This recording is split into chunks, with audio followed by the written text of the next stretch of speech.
You're listening to Second Cut. This is the independent podcast where Jacob is watching the US Open while trying to talk about dragons.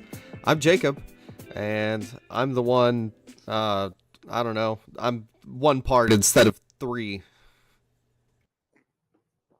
I'm Sam.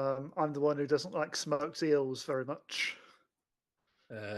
I'm Kieran. I'm the one that's going to be butchering an awful lot of German today. Ooh. Yeah, and we're talking about dragon. You wouldn't know it from what the things we just said, but we're talking about dragons. Kieran, I'm sure you have stuff to say about dragons and literature, and Sam, you could probably contribute British history because they're real over there, right?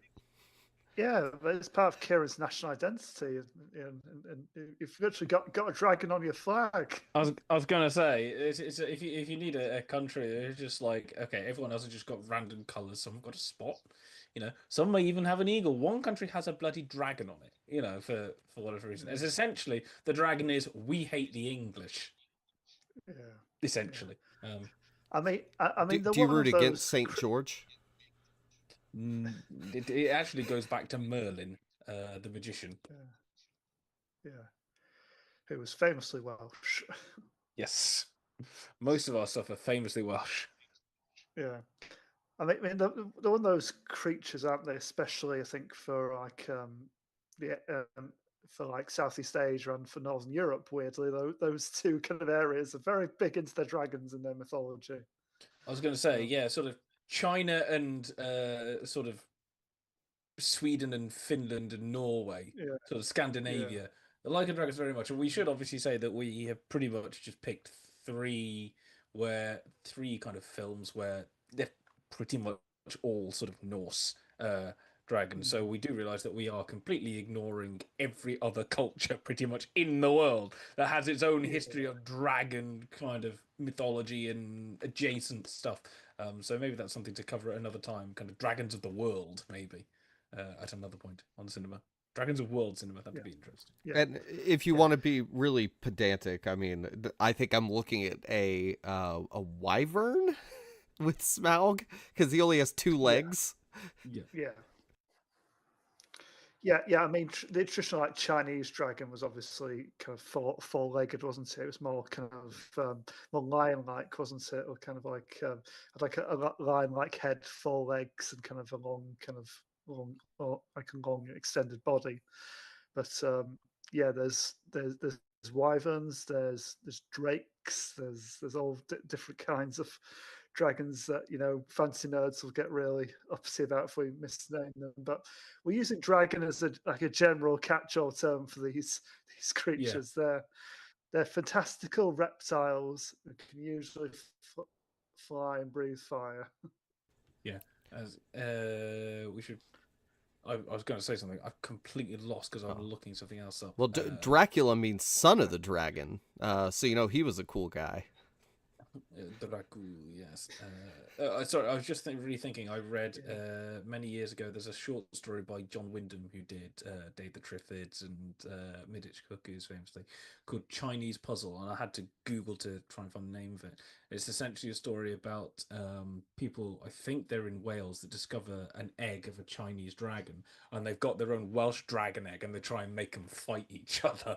It's really quite funny. And at the end, the dragons decide not to fight each other and just bugger off, and they're just like, oh crap, we just released two dragons into the world. What the hell do we do now? Like all the dwarves at the end of Desolation of Smaug go, what have we done?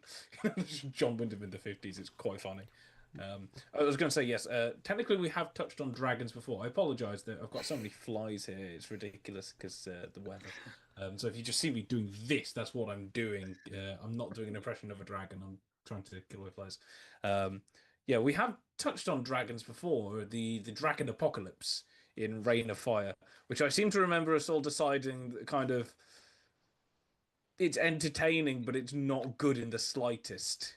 Yeah, I will kind of stand by kind of the fact that they're probably one of the best looking dragons on film. I think just that they seem like believable animals. That they kind of have like a good rationale, for how they behave and how they work and everything.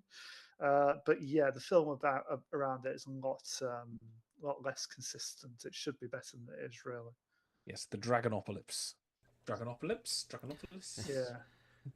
I mean, dragons are quite often like a sign of the end times, aren't they? And in various mythological stories and in films in general. I mean, I did think about picking, a Southeast Asian kind of version of dragons. Dragon Wars, the Korean kind of blockbuster from about 10, 15 years ago.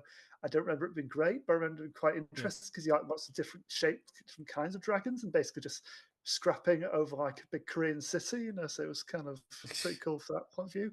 But other than that, it was just schlock, basically. It was just pure junk food. So I'm not sure how much I would have actually had to talk about that. Yeah, and I did think about doing Q the Winged Serpent, the Larry Cohen film, because the Q here is an Aztec god, was it Quetzalcoatl or however you say it? But then I'm like, that one. Somebody from that continent, please tell me. But I was like, is it a dragon? It's a god that looks like a dragon that we designed to look like a dragon because we can sell it on posters. I mean, we could have picked any number of like Japanese anime films, and a lot of them have dragons just for the hell of it in them. Just it's quite common thing to see. I mean, there's at least 5 in like Studio Ghibli alone. I mean, we could have done Tales of Earthsea. Could have also done, just for a laugh, could have done a Yu-Gi-Oh film just to get Blue Eyes White Dragon in there. Blue Eyes White Dragon. Always a sucker for Blue Eyes White Dragon. I know when we were younger, Kieran and I liked Aragon. That's another friendly dragon story. But I mean, definitely in a lot of classic literature, the Bible, things like that, dragons are evil. They are harbingers of doom. They're here to take your stuff and burn you and corrupt you, sit on your piles of gold, all that fun stuff. Yeah, because you've got the great red dragon in Revelation, which is the great red dragon the same as the beast? Because I think it's the beast which is meant to be Nero, or a presentation of Nero. I think that the dragon is slightly different, and I think there is also Leviathan as well in Genesis somewhere. Whose face opens like doors. Yeah, and obviously the red dragon is where William Blake kind of gets the red dragon clothed by and the woman clothed by the sun from, which is where you then get red dragon and stuff like that, which is weird because they get red dragon where there is a dragon tattoo, but it's not to do with the girl with the dragon tattoo at all. I thought of doing that as well. I'm like, I can't argue there's a dragon in there really, just because somebody's got one. Actually, it's the girl with the worm tattoo. Spelt with a Y. And an E on the end. If you're going for the David Fincher remake, I'm sure there's a dragon in the anime opening credits, so you could have argued that. I've read the books. I've not seen any of the film adaptations because I've only finished reading the books about a year ago. So they are amazing. The first one is really good. The first Swedish film is amazing, and the Fincher one's interesting. Because that's where I wouldn't bother with the 2 Swedish sequels. What girl played the fire and girl kicked the hornet's nest. Yeah, hornet's nest. Yeah. Who is it that it's Noomi Rapace, isn't it, in the original? Yes, it is. Yes. Which is where she essentially became known to Hollywood for, and therefore ended up in Prometheus, which is when she kind of got introduced to Hollywood for. And now she did Lamb, which I think is the only other thing I can remember her in. Oh, Lamb's amazing. Lamb is good, actually, yeah. But that has nothing, even though that's mythological and Norse, that has nothing to do with dragons. Yeah, since we're doing more European-inspired dragons for these, do either or both of you want to talk about these sort of, probably British-specific, but maybe larger European, if you have any knowledge, just history of dragons and stories? I mean, I just know the classics, about St. George fighting the dragon, as Kieran mentioned, all the kind of the Arthurian stuff, and Norse legends, the kind of the weave in and out of kind of European mythologies over the centuries, basically, aren't they? I mean, I don't know whether Norse mythology was like the great serpent is technically a dragon, the one that wraps around the world, or Yeah, so you've got It's a the worm. Ouroboros. No, the Ouroboros of the serpent eating its tail. I think that's just a technical type of it, because the specific one in kind of the big one in the kind of Norse, the one that's most known is probably Jormungandr, who is the serpent that fights Thor for Ragnarok. So Taika Waititi is completely wrong about what causes Ragnarok. It's actually a big serpent, and you have Ragnarok, and Ragnarok ends up killing Thor because it's. Or is it predicted or just announced when he gets bitten? Because he defeats the Jormungandr with Mjolnir and all that stuff, and then he gets poisoned by the serpent, and he dies after taking 9 steps on the beach, I think it is, and then falls down dead. Anyone who's a big Amon Amarth fan will know they always end all their sets with Twilight the Thunder God, where they have a big sea serpent inflatable in the background now, and then you get the lead singer with his big hammer just beating it to death over the guitar solos and everything. It's really good fun. But yeah, so you've got that in Norse, and again Leviathan and things like that. There's so many kind of various stuff that links in. People have said that a lot in kind of Asia and China specifically is probably where you get a lot of the dragons from. They might have been looking at dinosaur skulls and fossils that are coming up from the ground and things like that. But the fact that you have similar things in various places is interesting. Because it's theorized that because the whole dinosaur thing didn't really fit in with Christian kind of timeline for the biblical timeline for everything, they used kind of dragons as a way around that. Kind of right. Here's evidence that what you say is wrong, so we're just going to say these are fantasy things. Or that they existed at the same time as Adam, like God put them in the garden.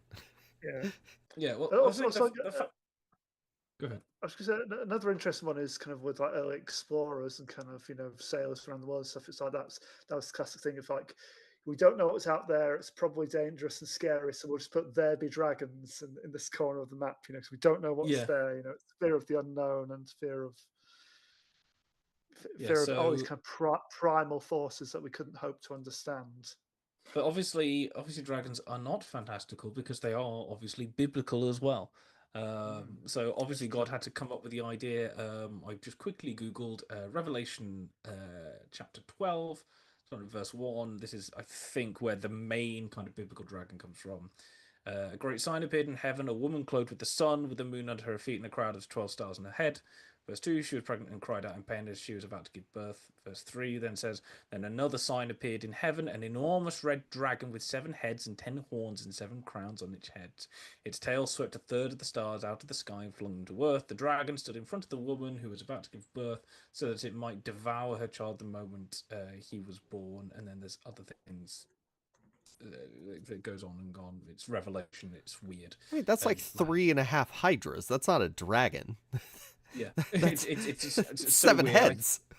I think it's conflated with the beast. So I think the dragon is here meant to represent Nero, who's obviously one of the great sort of persecutors of early Christianity.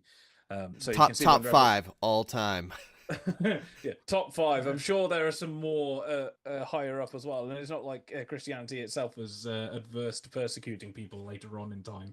But when Revelation is being written, aka somebody having weird fever dreams and jotting them down, Nero was obviously going to be on the mind, even if it's through sort of legacy and stuff like that. So yeah, it's obviously not mythological because it all happened. And I suppose we do have literal dragons still crawling around on the Earth's face, don't we? I mean, Komodo dragons, bearded dragons. Yeah, exactly. Yeah, just these massive, great lizards the size of a couch, just charging around beaches. I mean, if you ever go to a zoo and see one of those things, they do look like otherworldly. They're just it shouldn't still exist. It's like that's like a prehistoric monster right there, and it's still around today. It's incredible. And when we get into Die Nibelungen, when I was watching this first time, sort of yesterday, It does look like it's based off a Komodo dragon. I don't have that thing, but it Yeah, is very yeah, much an on-the-ground yeah, scaling, yeah. no I wings mean, sort of thing. cards on the table. I didn't watch either of your 2 parts, 2.5 hour silent films, Kieran, but I did watch the dragon scenes. Yeah, So I thought, oh, Yeah. I was very excited that it gets it out of the way early. I was like, oh, okay, no, I'm done with this crap now. Yeah, I was going to say it's a small part, but it was. It says, as far as I can work out, it's one of the earliest, if not the earliest, kind of dragon in cinema. So I thought it was an interesting thing as an artifact. We'll go into a lot of stuff. Anyway, very quickly, you wanted to know about the Welsh dragon. yeah. The tale for that is that back in the days of the ancient kings and Merlin, who is obviously Welsh. Sometimes it's Arthur who is attributed. Sometimes just another random king. And the land is plagued with earthquakes, and we go, "What the hell's going on?" And eventually, we ask the advisor, and who's sometimes Merlin, depending on which version of the story you're hearing, because this is what happens. It's different versions, different things change. The general principle is there are earthquakes. The advisor, who may be Merlin, goes, "Go up north and look under a mountain." They look underneath this mountain and they see the source of the earthquakes, which are two dragons fighting. One is red, one is white. And the red dragon defeats the white dragon. And so this is the prophecy that the Welsh, who are symbolized by the red dragon, will defeat the English, who are symbolized by the white dragon.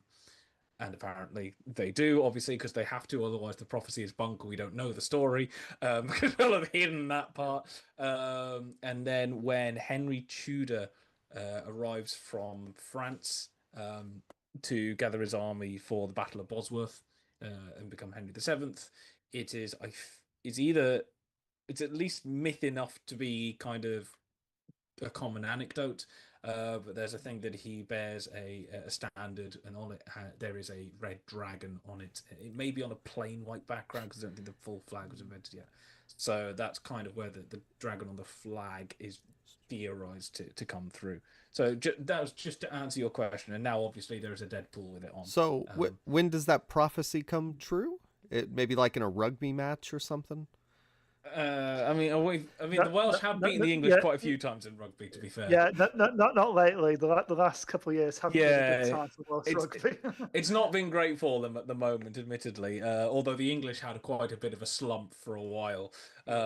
I think it's in the sort of next 15 years when Wrexham somehow in the football. Because obviously, even Black Panther acknowledges Wales as well, because there's a Welsh flag in the UN or whatever it is there. And obviously now there is a Welsh Deadpool, which is hilarious because I live about 8 miles from a place called Welshpool. So they decided that Welshpool is in. If you look in the credits, the character is literally called Welshpool as well, which I just love. And Welshpool is about sort of an hour away from Wrexham, so I'm about an hour away from Wrexham, so it might actually be specifically a laugh for that. Also, Bilbo was in Black Panther, so there's another connection there. Indeed. And Gollum. Oh, and Gollum, you're right. Yes, it's all coming together. And obviously, Smaug is friends with the Black Panther. Directed by Fritz Lang. Zai. Yeah. So what's going to happen now, I think, for the rest is I'm going to continuously link all three films through Beowulf, essentially. And even How to Train Your Dragon, because obviously that's all meant to be Norse, even though nobody has an Icelandic accent. We'll get to that. Yeah. Obviously. Well, Kieran, why don't you tell us about a silent film? Yeah, or two. Or two. Yes. Did you watch both parts? I have watched both parts. Well, I say watch both parts. I've had it on side by side and flicked my eyes back and forth, kind of thing. In the nicest way, I'm busy trying to sort out jobs and housing and pack and do other things. And 5 hours of silent film, I kind of... So you played them both at the same simultaneously? Okay. That's obviously, this is how I've done it. Yes, Sam, it's exactly. I'm that talented. So this is... Let's be honest. If I say what Fritz Lang movies have you watched, you'd have gone realistically Metropolis, M, and did he do Big Sleep? It wasn't Big Sleep. Who was it? Did Big Sleep? No, that was that was Howard Hawks, wasn't it? No, Fritz Lang did something else. once he got to the US. Definitely those ones. I mean, Sunrise was his big Nope, kind of that's silent Murnau. epic after. Yeah, so That's Murnau. I watched this on YouTube, and before it was like FW Murnau production, and I was like, what? Big Heat. Big Heat, that's the one I'm thinking of. Big Heat, right, got it. Yeah, kind of dark crime. I mean, you may have seen Dr. Mabuse the Gambler, which I haven't yet. Again, Silent is one of those things that you're like every Little new sort for of year, Kieran. every year you tick off another 2 or 3 that you think you should have got round to and move on again, unless you're a very big avid Silent fan.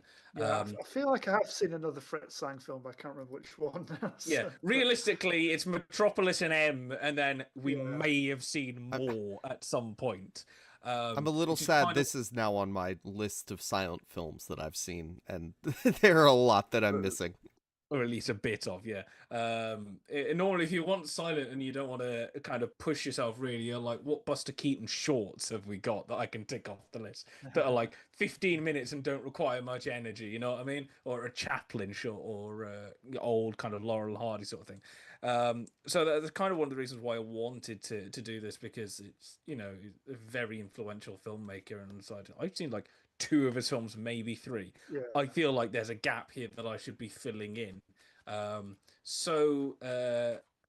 Nibelungen is based off a longer kind of ancient Germanic text. I think it's Die Nibelungenlied, I believe is the full, yes, Nibelungenlied, which is the song of the Nibelungen. And it's kind of in the same operating circles as Beowulf, as the Arthurian legends, those kind of the Norse sagas. Lots of things derive from the Norse sagas, so quite a lot of the names are similar and will go off one to the other and to the other and back and forth and things like that. I will bring in some Beowulf stuff as well, because a couple of names are crossing across.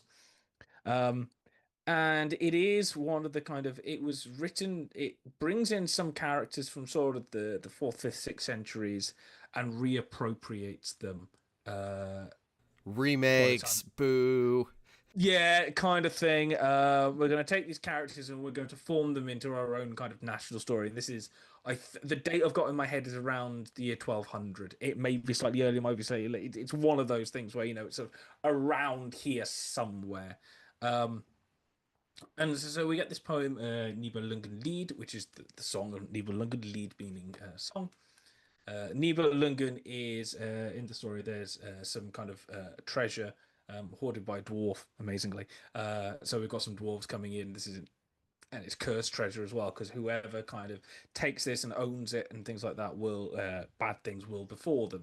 So I'm sure we'll come up with some cursed dwarf treasure at some point later on in this, well, maybe in the 3rd film, and you're specifically looking at the 2nd, but we'll have to come across it. In the 6th film. Yes, all the way back then.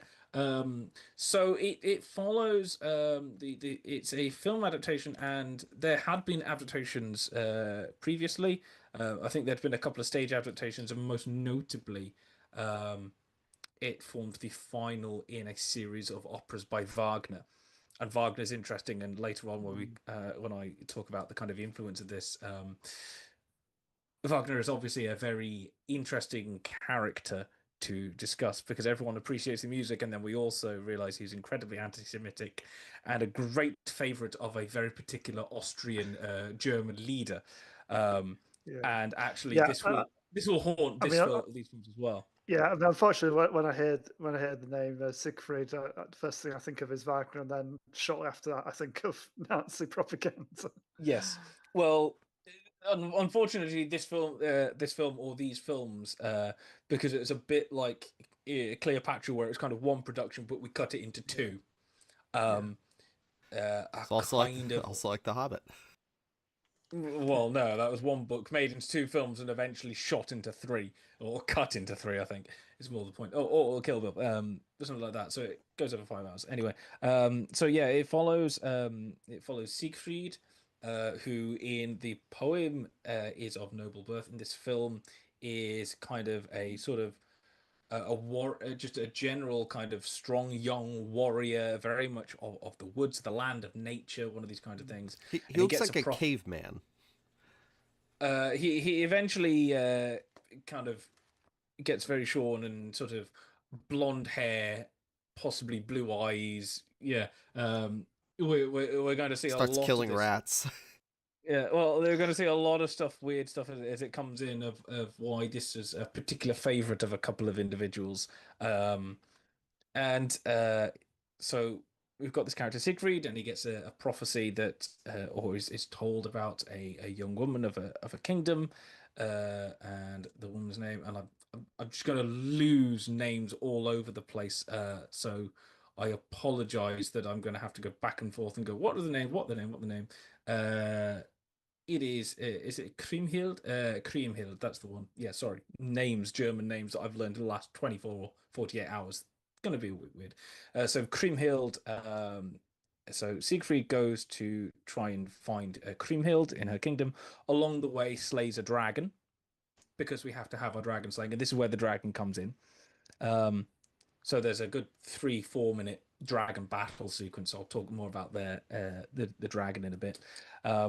But he also bathes in the dragon's blood after, because he's told by, I think it's a magpie or something like that, if you bathe in the dragon's blood, you'll become invincible.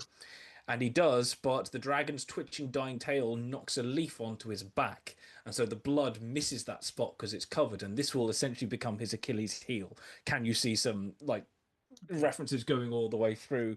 If that wasn't deliberately drawn on the myth of Achilles, it is incredibly coincidental.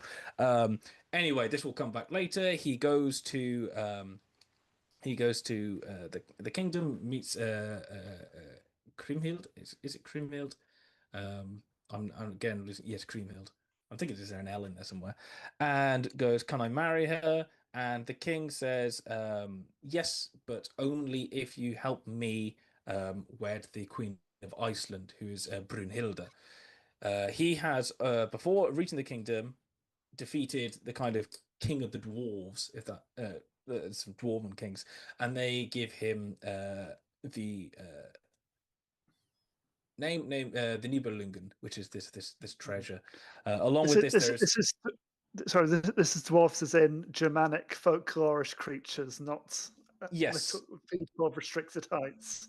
Yes, these are the Germanic creatures who the variations upon Tolkien will probably take and make into his dwarves through various connections.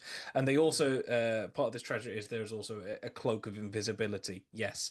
And using this cloak of invisibility, they go and essentially, because I think it's Gunther who's Kriemhild's father. He's not exactly the strongest guy in the world, and to win over Brunhilde, has to do some tasks.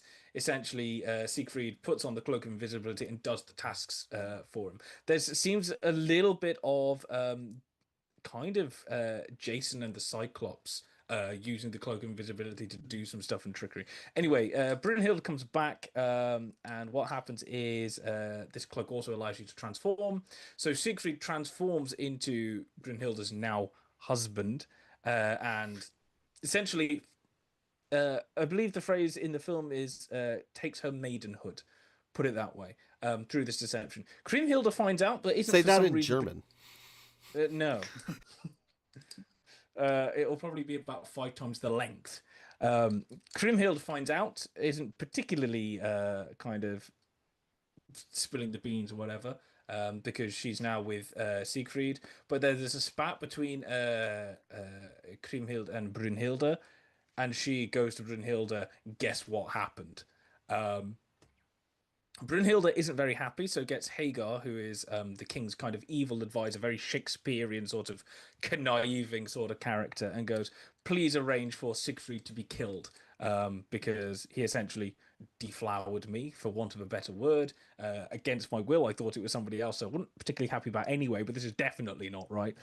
Hagar goes, okay, and arranges, when they go out hunting, to somebody to throw a spear through the spot in Siegfried where the leaf covered, and then dies.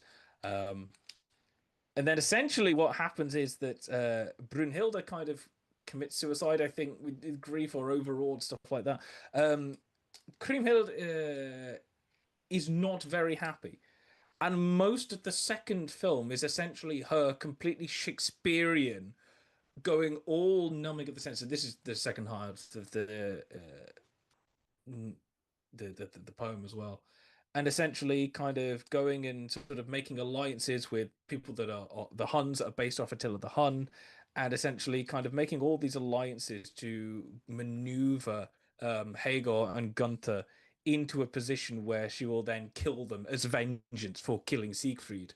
And it goes ridiculously dark. You know, she kind of, her brothers kind of get killed. She doesn't really care because it's just vengeance is all that's on her mind. I think I think it's her child at one point gets slaughtered, and she kind of, this is the sacrifice I'm willing to pay in order to bring vengeance. You know, burning down cities and stuff like that, all as a vengeance for Siegfried's death.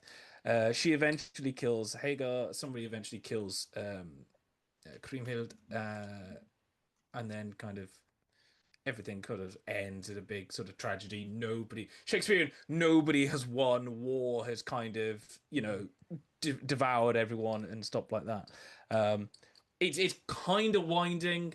I'm only just getting a handle on it. Again, it's a big German epic, and I've seen You were watching both at once.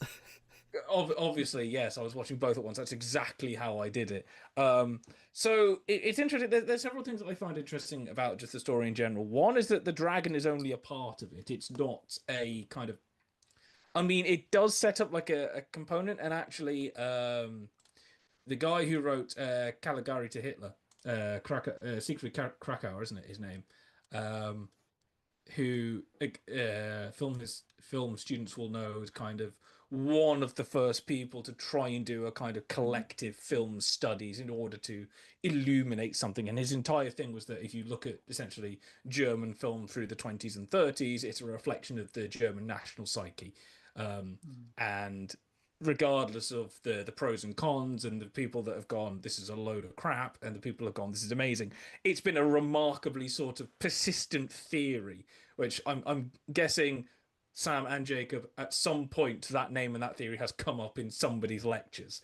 It's one of these things, along with kind of Bazin and auteur theory, just kind of comes out at some point and you have to deal with before you move on.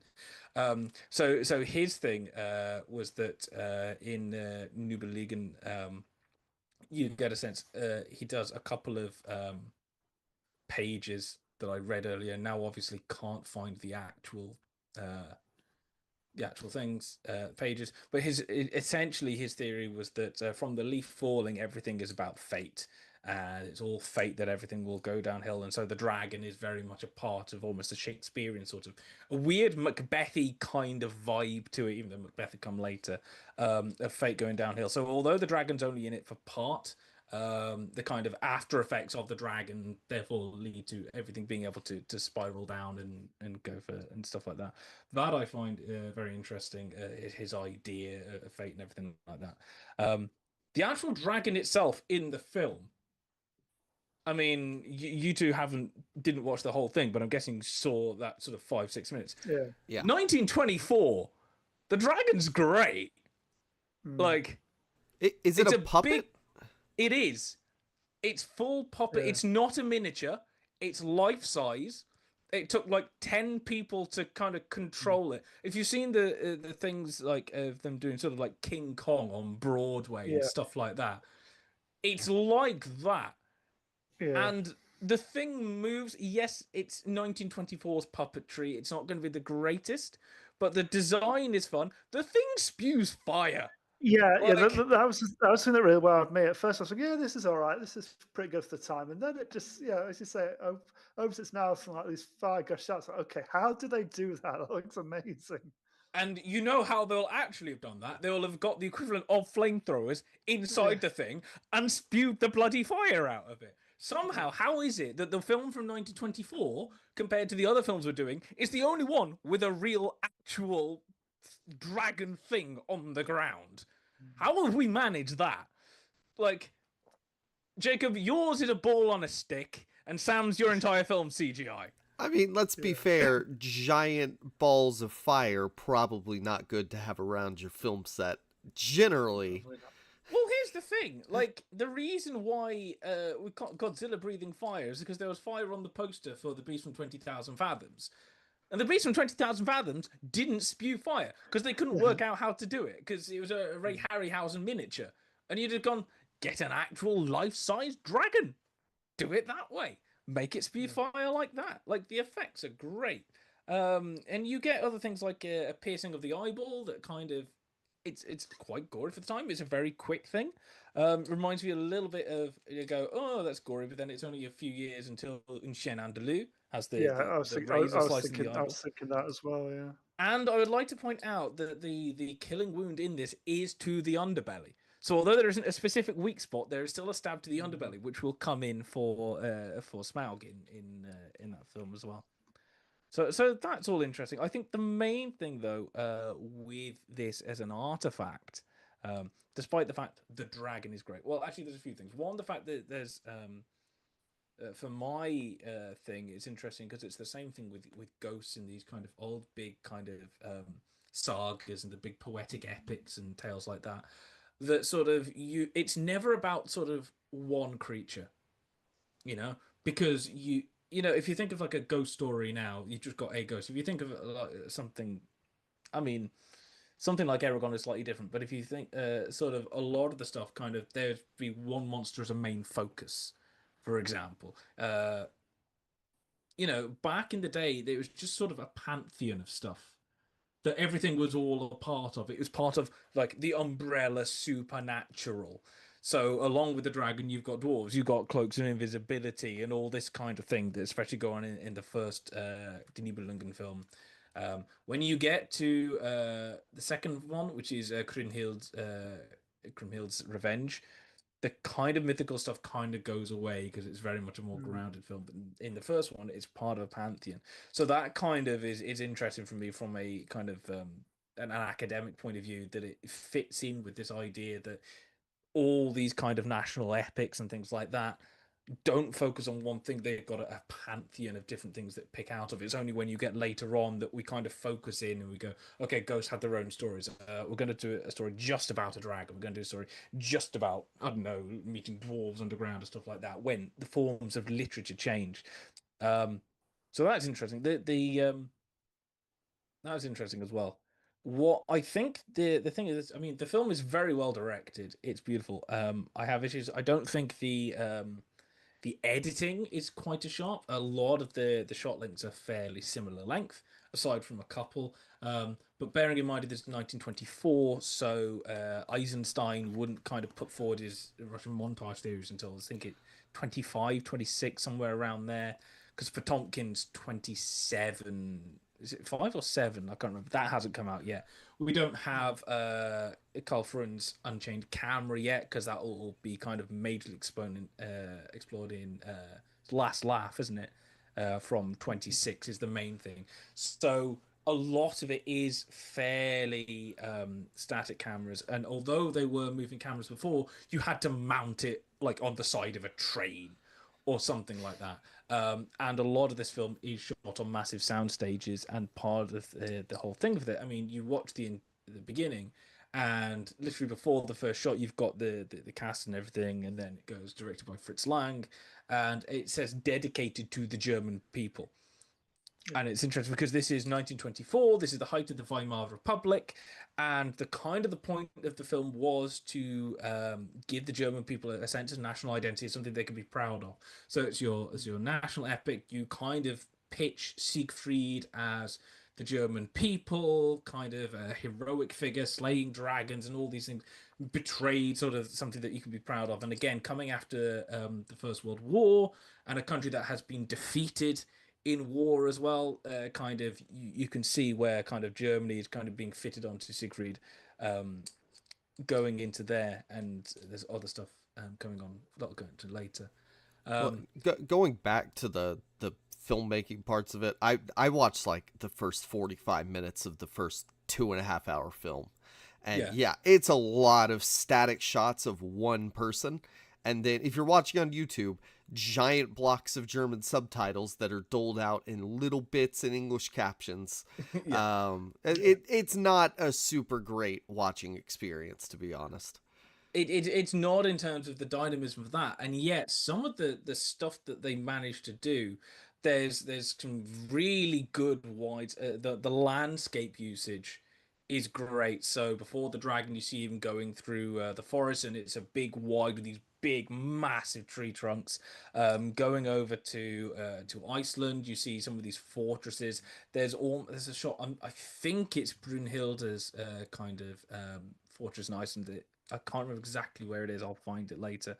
There's a big shot of kind of almost like this fortress, and behind it you've got the sun, and it's just so it's all in shadow and just these sunbeams streaming through it. And for some reason, reminds me a bit of the shadow of Mephisto in Faust, which is in Murnau rather than Lang, but some of these great things like that.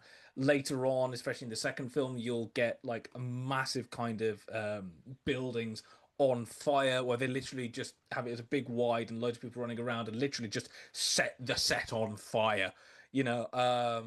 And They don't considering this do is that these days. no, considering this is 1924, they're essentially doing whatever they can. Bearing in mind, again, they don't have a lot of the cinematic techniques and ideas and technologies that we would have now. A lot of the scope is essentially Fritz Lang going, set it quite a way back. Let's see what we can do with the sheer scale of everything. And he does manage to get a really good sense of scale because it is a dramatic story. It's a classic kind of fantastical series of events. This is where we get our fantasy stories from. This is where we get our sword and sorcery, our sword and sandals, and all those kinds of things. And this is kind of one of the first big sort of fantasy epic films ever made. So there are going to be bits where we don't have everything in place yet, but he's trying his damn hardest. You know, he's putting everything as much as he can do on screen. And actually, the last sort of 50 odd minutes of the second film, Kriemhilde's Revenge, is literally just Kriemhilde just like going, it's just like battle scene, massacre, fight scene, massacre, as much as he can do. Again, I think it's one of those things where if it had been shot 10 years later, I mean, the whole film would have been radically different if it was shot in Germany 10 years later. But in terms of kind of, if they'd have had the technology and the ideas, even without sound, the look would have been very much different because you would have had moving cameras. You would have had playing around with the editing. You would have had montage theory coming in. So all of these things would be a little bit different. I mean, let's be fair. Like, Griffith had made both Birth of a Nation and Intolerance by this point. Like, there were large films with a bit more. You know, I didn't see those big action set pieces you're talking about, but in terms of like visual grandeur and stuff. Cecil B. DeMille is very much active at this point as well. You know, so there are productions of that scale, but yeah, as you say, in terms of like the film grammar, there's still a fair way to go before it's kind of recognisable of how we kind of see it today. And actually, interestingly enough, one of Fritz Lang's things when he was making this is he wanted to make something that would rival the stuff coming out of Hollywood at the time. So it was a deliberate thing of let's see what the scale would be. The part of the issue now is that this was kind of became a very much a liked or favored film of certain members of a political party that were just kind of starting to come to power around this time.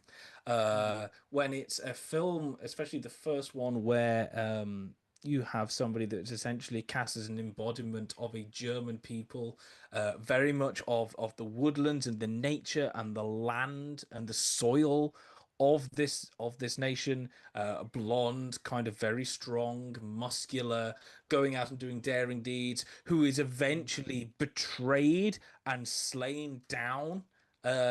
You can see, especially this first half, how this would be very appealing to the ideologies of individuals. There's things, the dwarf character that's in here, some people have said this is not a great look. There's very much a, if we can say it, anti-Semitic look to it, even if it wasn't intentional, because as people have pointed out, the actor who plays that character plays two other characters throughout the film, and was like best mates with Fritz Lang, who was, I think, part Jewish as well.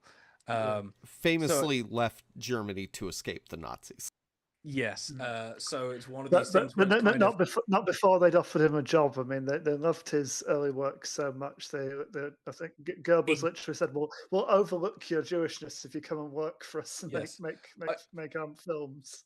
I think I saw a quote somewhere that's something along the lines of Goebbels saying that we don't like the Jews, but they sure know how to direct, or something along those lines. I think Trump said that, but about like them being lawyers. Yes. But so yeah. Interestingly enough, the second film, because it isn't, it's an incredibly quite dark film where you've got Kriemhild, this character, kind of losing. Yes, she goes on this big revenge mission, which again would kind of appeal to the rising Third Reich, of going and avenging the slaying of kind of the embodiment of the German people. The trouble with it being a kind of direct, yay, this is amazing, is the fact that she becomes very, very hard to defend by the end because she kind of loses herself in the vengefulness and the wrathful, and she just, it doesn't care how many people we slaughter to do it. I am having revenge, and she makes some very kind of morally bad decisions, becomes a very morally ambiguous character by the end. If you're wanting people to get behind this, you've now got a morally ambiguous character you're meant to root for. This is not great. So when there's a re-release like 10 years later, I don't know how much of this was with the input of the Reich at the time. But considering this is like 33, 34, I'm going to guess there was a little bit in there, at least when it's presented in Germany. Kind of this little massacre at the end is kind of cut out. So the very worst bits that she does right at the end are cut out. And I think I heard somewhere there's some narration over the top. Now they've got access to sound. So there seems to be a little bit of, you know, them going, oh, the first bit's great. This is very much a thing for the German people that suits our ideology. The second bit is almost Fritz Lang warning us against kind of wrathful vengeance for the sake of it. This does not fit with our ideologies. Let's make some changes so that it fits with our ideologies, you know? So there's that bit at the end. And obviously with the Wagner influence as well, apparently Lang was trying to keep away from Wagner as much as possible. Going back to the original poem, I think in subsequent edits and subsequent scores, bits of Wagner's music have slipped back in. So it's kind of become more troubling as time has gone on. Not only that, there's quite a few big wide shots, which some commentators, I think, including Siegfried Krauke, have likened to the famous shots of the military parades in Triumph of the Will, which are then we discussed when I did Triumph of the Will that Star Wars kind of used the same kind of things. So there's again questionable lineage that even if it wasn't intended and it was very much just I like my country, I want to give them something they can get behind in these dark times. The film has now been was eventually appropriated for even worse, very, very dark things and influences. So it's an interesting artifact from that point of view, if now quite troubling. I want to see Hitler But watch this with Riefenstahl going, do that, do that. I like this. I think it'd be a lot more energetic. yeah, but the very symbol of the dragon has been appropriated, hasn't it, by like far right kind of groups, you know, as like a symbol of strength and you know, and power and kind of unassailable mights, you know. So Yeah. It's kind of interesting that it's like the key scene early in this is built around that, and yeah, they kind of they took the whole thing forward, you know, into their propaganda machine. Yeah. And I think I think it was in this. I can't remember exactly where. I started reading a translation of the original poem. Again, I got like 15 pages in before we had to start, just to see if I could get some background. There's enough in the original poem. The big dragon slaying isn't actually a scene; it's a tale that is uh, narrated back. Um, as I now try and find some links to segue us into the next one. One thing I was looking for was I think somewhere there's a reference to being like an eagle or something along those lines. I can't remember the exact comparison. It's some kind of bird of prey, and I'm fairly sure it's an eagle, which I'm thinking of again, kind of the standards of the Third Reich. But obviously they were also drawing upon Roman standards. If we're now thinking back to classical antiquity, think of Romans getting stuff from Greeks, Achilles' heel feeding back in, and all these kind of narratives interweave. Hilariously enough, as a final note, I mean, I think it's again the film itself is a long watch. I mean, both films together are around 5 hours. Each one's sort of like 2:15, 2:20. If you're interested in cultural artifacts, I think it's very interesting as a cultural artifact. Again, it's quite a long watch. It's quite you have to sit down and take certain things into account for it. Some of the shots are gorgeous, but interestingly enough, there's a couple of things to flick into Beowulf. So and let me just pull up Seamus Heaney's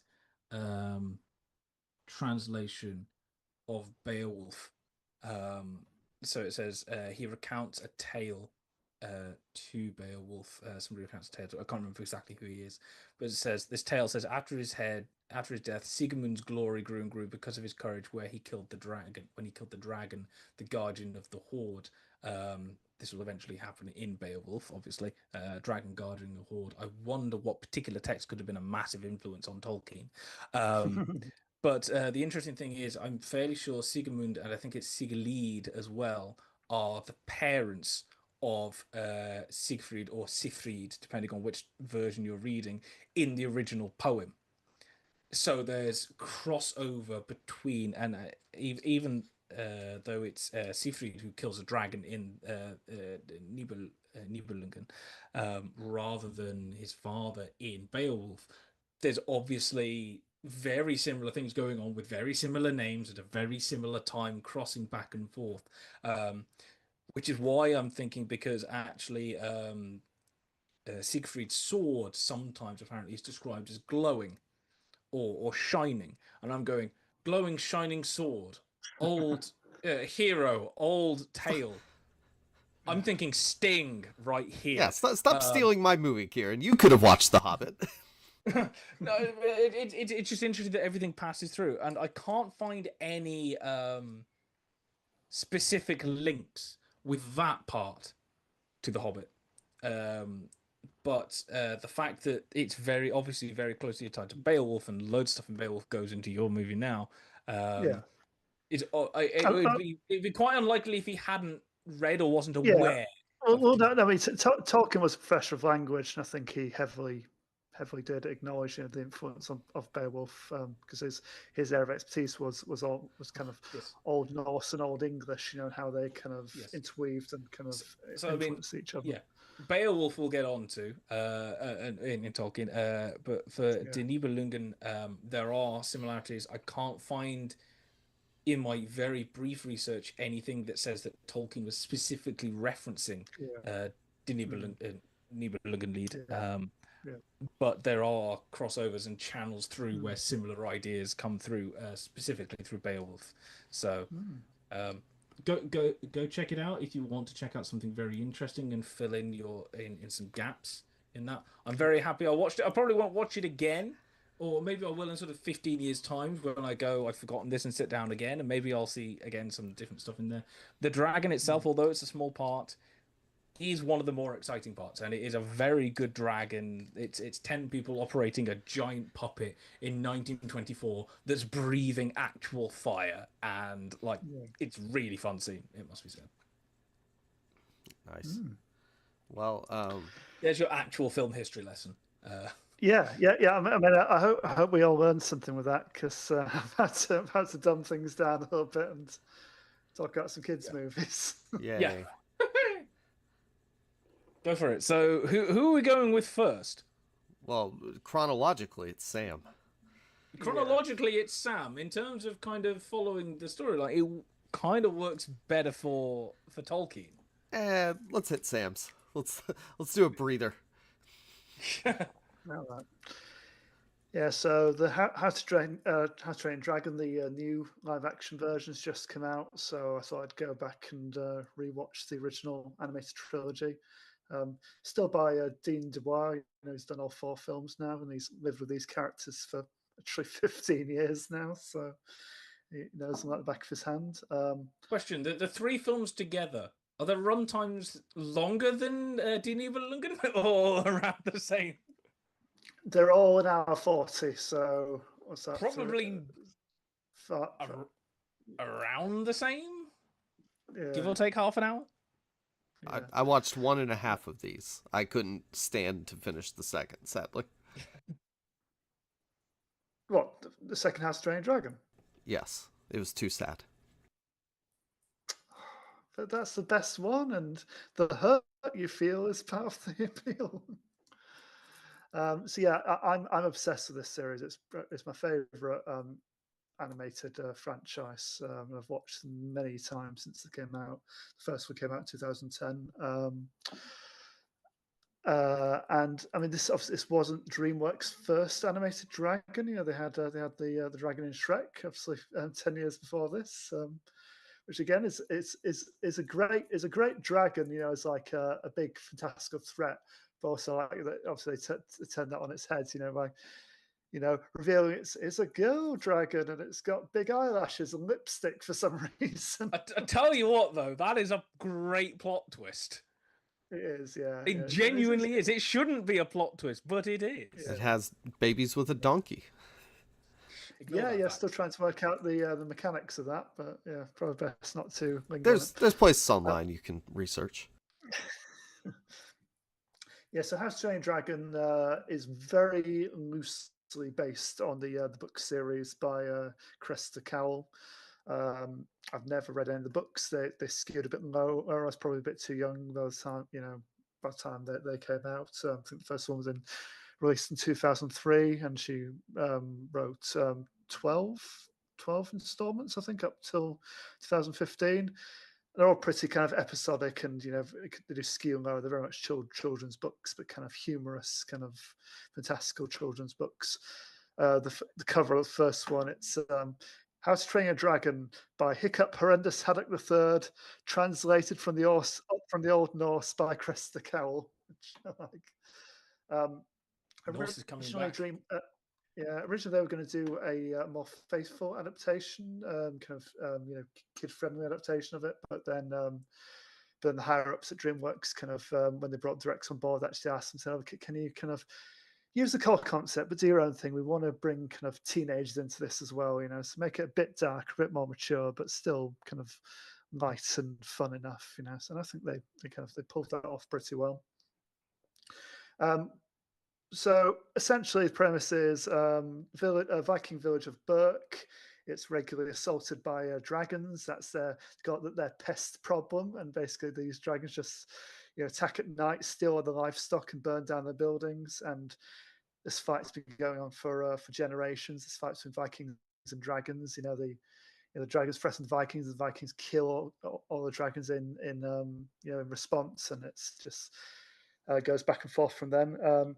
Obviously, there when Hiccup, who's a very disappointing Viking. He's more of a thinker than a fighter. He's kind of an eccentric inventor, essentially. Makes all these contraptions, to make village life a bit easier. He is Wallace. He is Viking Wallace, yes. And one day, by fluke, he brings down a legendary Night Fury. It was this meant to be the most mythical and deadly dragon that's never really been seen before. He injures it, brings it down, and when he finds it and frees it, he strikes up an unlikely connection and calls it Toothless. And the main appeal of this series, apart from all the different varieties of dragon, because they make a big thing of like every dragon, they're also like Pokemon. They have like different abilities and very different kind of personalities and strengths and weaknesses. And to the extent that character Fishlegs, voiced by Christopher Mintz-Plasse, he's basically a D&D nerd, and he just recites all these stats: strength 10, agility 5. So they're all kind of got various strengths and weaknesses, but it's down to the Vikings have misunderstood. The dragons are only kind of fighting back because they're threatened first. I mean, just like any wild animal, the whole series is about man's relationship with kind of nature, and how it's like a delicate balance, and it's much easier to work with nature and kind of support bring animals basically like with pets. Bring an animal into your home. There's a sense of there's like an element of trust there, and a relationship and a bond forms. And basically, through Hiccup's relationship, he kind of passed that on to the rest of the Vikings eventually, and their culture is built around that. It's built around their care and love and use of the dragons. So the first film, it's building that relationship, and it's like a training montage. The younger Vikings learning to fight dragons, a series of scenarios, and then they've basically got to bring the other Vikings on side, but not before they try and go after the big nest of dragons, which has been ruled over by this massive one the size of a mountain. Which basically all the dragons are bringing all their food stores to avoid being eaten themselves. Which, by the way, it's a bit ridiculous in the first movie that these teenagers have not learned to fight dragons yet when they're attacked, like, I don't know, daily, weekly, however often by dragons. I was going to say, actual Vikings would be going, these people are ridiculous, like Amleth, would be going, by your age, my father has been killed. I mean, the job before the dragon train is either to look after livestock or to put out the fires, basically. I mean, you obviously have big belly Vikings with the big axes and an army are pushing them out of the way, to get in and fight. And I think the series kind of gets more interest from here onwards. I mean, I also do think the first film is pretty much perfect as like a kid-friendly kind of very soulful, very heartwarming, very fun kind of film about basically it's a boy and his dog movie, except his dog is like a cat bat salamander thing. I will say their relationship is like a boy and a dog, but Toothless has got more. If anyone's, I mean, obviously Kieran, you'll know, but if you ever owned a cat, you'll know Toothless's behaviour is a lot more like a cat than it is like a dog. Yes. He's quite temperamental and stubborn, really, as a character. Yeah, I think a decent comparison, actually, and people have done the comparisons online with kind of fan art and stuff, is definitely with something like Leo and Stitch. That's the best comparison you can think of. Yeah, and obviously that's no accident because it's Chris Sanders and Dean Dubois. That was their previous film before the first Australian Dragons. So. It's also if your cat only had 3 legs and you have to give it like another one made out of material. So when Hiccup brings Toothless down, he injures him and he takes basically one of his tail dorsals off. So basically robs his ability to fly unaided. He can't direct himself anymore, without that fin.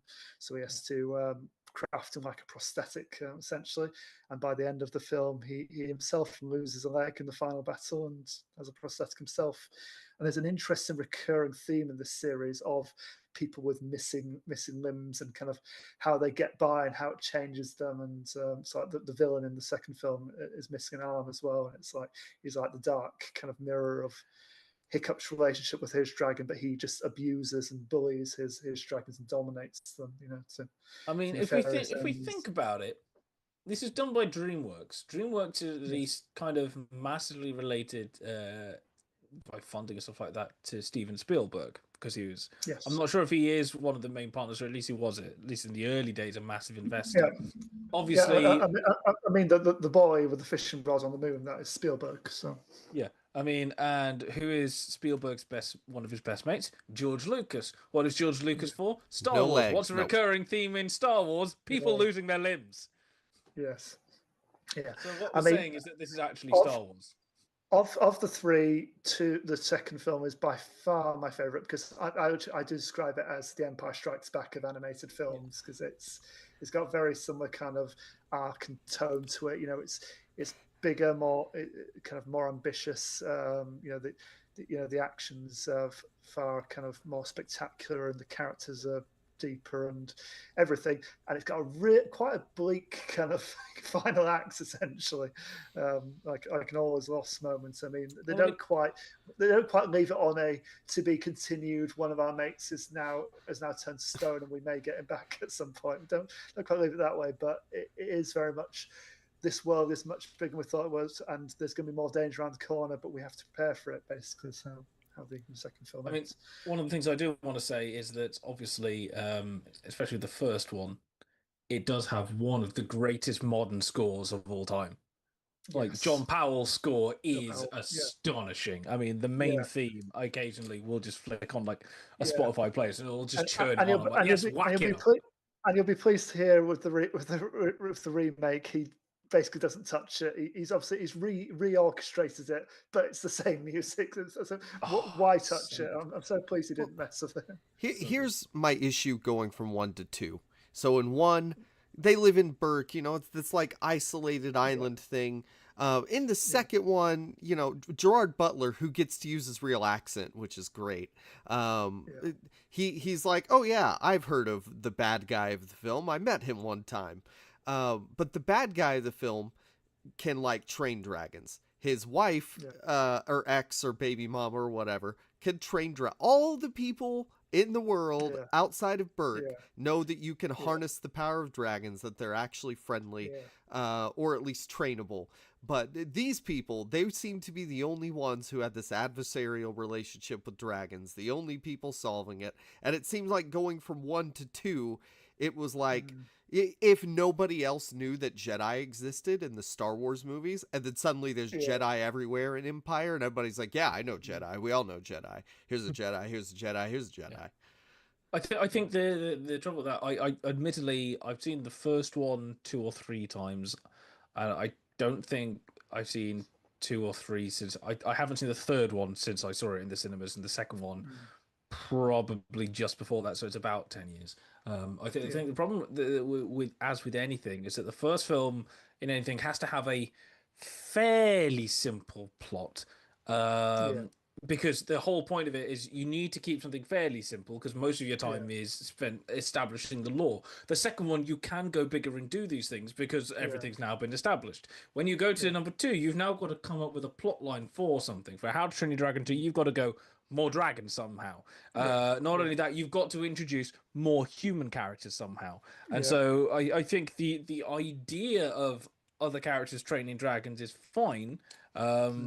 I will agree with Jacob, though, that, I mean, Sam is probably going to tell us we're completely wrong.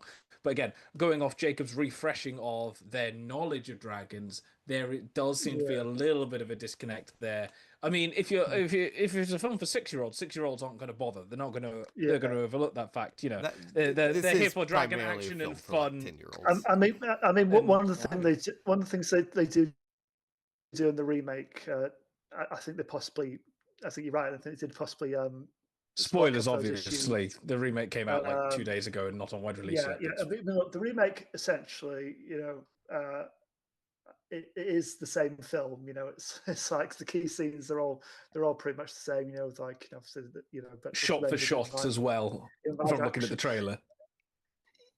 The famous shots are all there. Yeah, I mean they do a few slightly different tweak scenes stuff, but yeah, all the big moments are the same.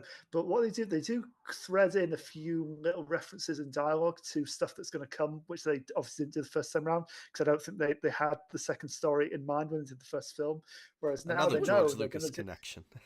Yes, whereas now they know they're definitely going to be doing a live action sequel. So they've set up a few plot points that are going to be picked up next time a bit more strongly. So yeah, they reference more. They reference Hiccup's mother more clearly. They reference the idea that dragons have an alpha, that can dominate them, that they will be subservient to. So stuff like that. I mean, I think the themes of the second one are kind of definitely more kind of ambitious, and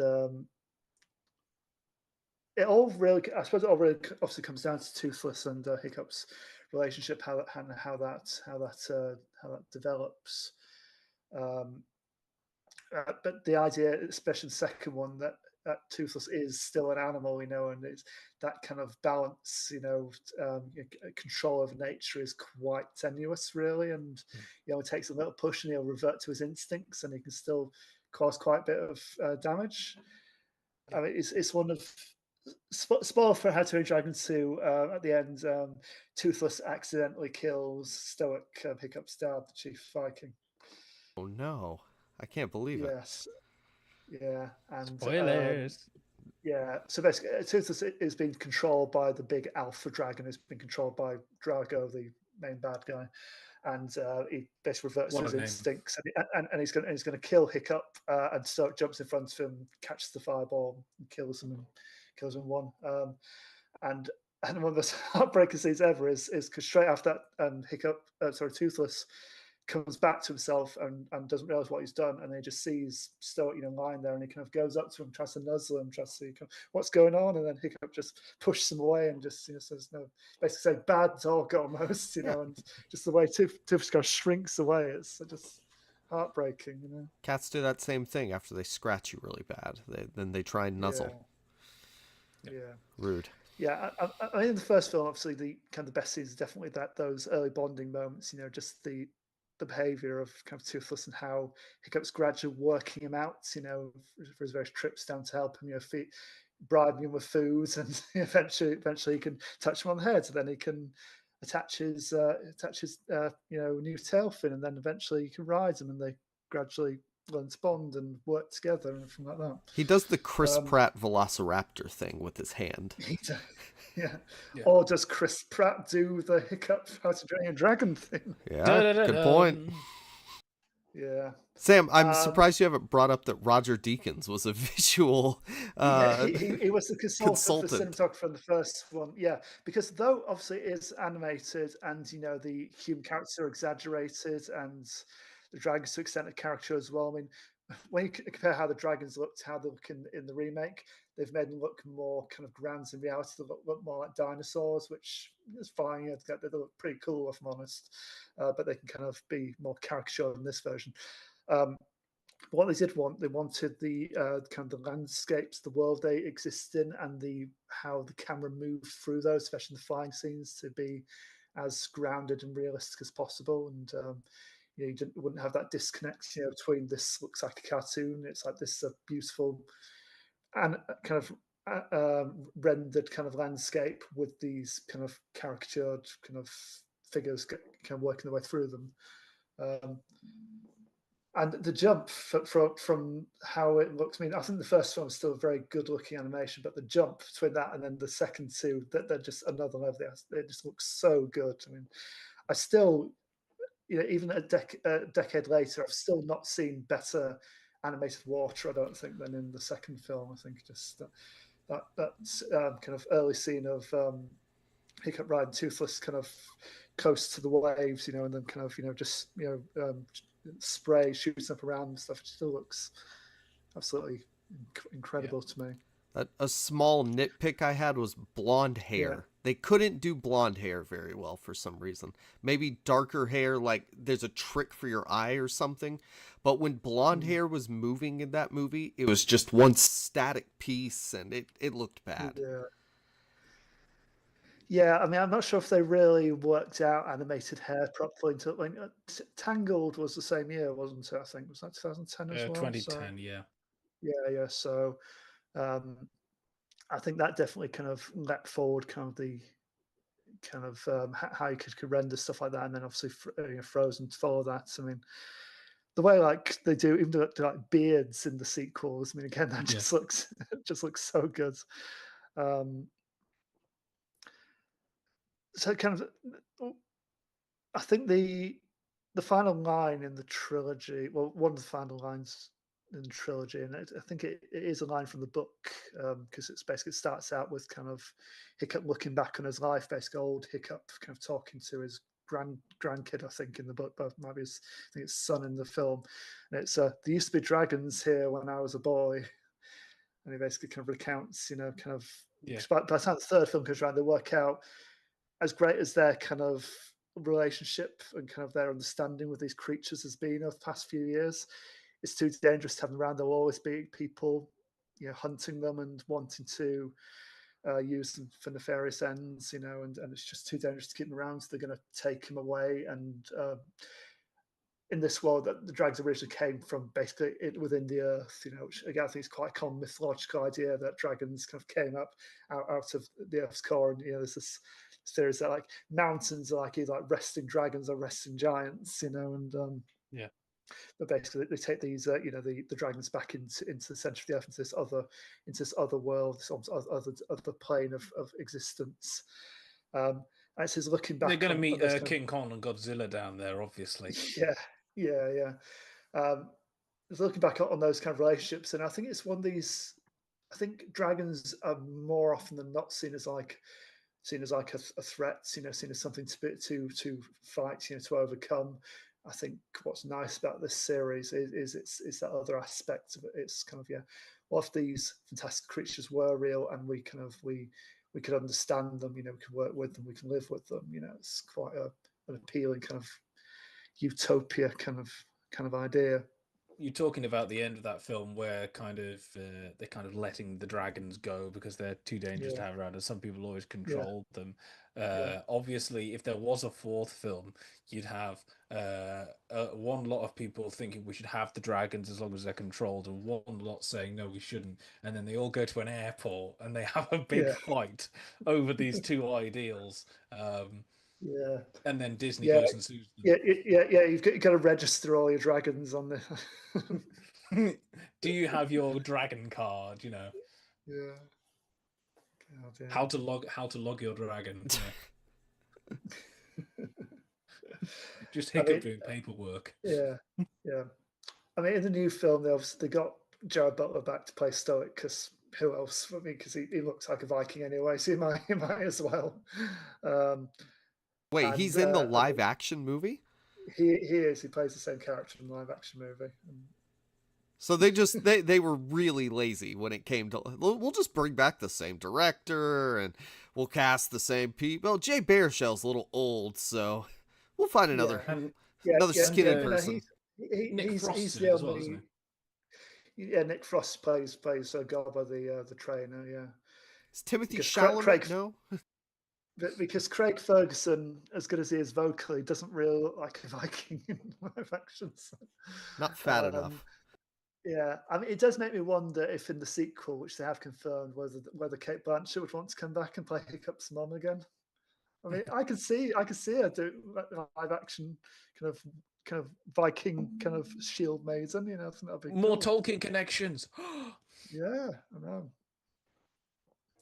Yeah, but so I would kind of highly recommend seeing this series if you haven't already. I think that the third one kind of dips slightly, but it's still very solid. It's it's a good, it's decent resolution to the story. It just doesn't have like the emotional highs as of the previous two, even though you do have a tearful farewell at the end. Which still kind of works. I was going to say, the nice word, props to them for actually going. We're going to try and end this, or at least end this story, if not and also it's also one of the rare occasions where between films animated characters actually age. It's literally that they set out exactly how much time has passed, so it's 5 years later after the between 1 and 2, and then another year between 2 and 3. So you see these characters grow up, and then like they put kind of the final scene, which is decades later. It's a fully adult Hiccup with very manly beards. Does he add a third braid in the third movie? I don't know. I didn't notice. Oh. Sam's seen these movies how many times and he hasn't noticed something? Shame. Yeah. I mean, I didn't like the new version, though it's basically identical to the animation. I like this world. I like the characters. They did all the moments I wanted them to do justice. So it was very good. But again, I'm worried about how they're going to do a sequel because they could. It's just not going to be as good as Stranger Dragon 2. I do hope they change some things up. I don't think it can be as kind of close to the original as the first one was. Maybe they needed the first one to be kind of similar, just to lay it all out, set out all the mythology, and then maybe they can be a bit more adventurous next time. Was How to Train Your Dragon any of them in your 10 best movies of all time? list? No. No, because it wasn't favourite movies, was it? It was. Okay, so it's your favorite. So you think this is your favorite animated films of all time, but they're not the best. What are favorite the best kids animated movie? Yeah, I don't. It's in my top 2 is 2 and probably 1. They're both in my top 100 films ever. I think 2 is probably in my top 50. Just didn't make the cut. How awful! Sorry, Dragons. Yeah, no, I think when we did that list, though, I think I was trying to put personal feelings aside and try and be a little bit more objective, like in terms of like significance, to like film history and stuff. I mean, I think I did have an animated film. I think I chose Spider-Verse because I thought that was more significant in terms of like technical leap forward in animation. Yeah, I was going to say my animated film, or one of my animated films, was a film that Jacob absolutely really doesn't like because I did Spirited Away. And I don't think animation is cinema, so. Oh. Yeah. Another good thing about this one is they, that old adage about dogs looking like their owners. They match up the cast with very appropriate dragons for their personalities. Each one, obviously, which I do quite like. Down to the twins, rising on a 2-headed dragon, and bickering and trying to go in different directions, despite the fact that they're on the same creature. Yeah. I like. Fun.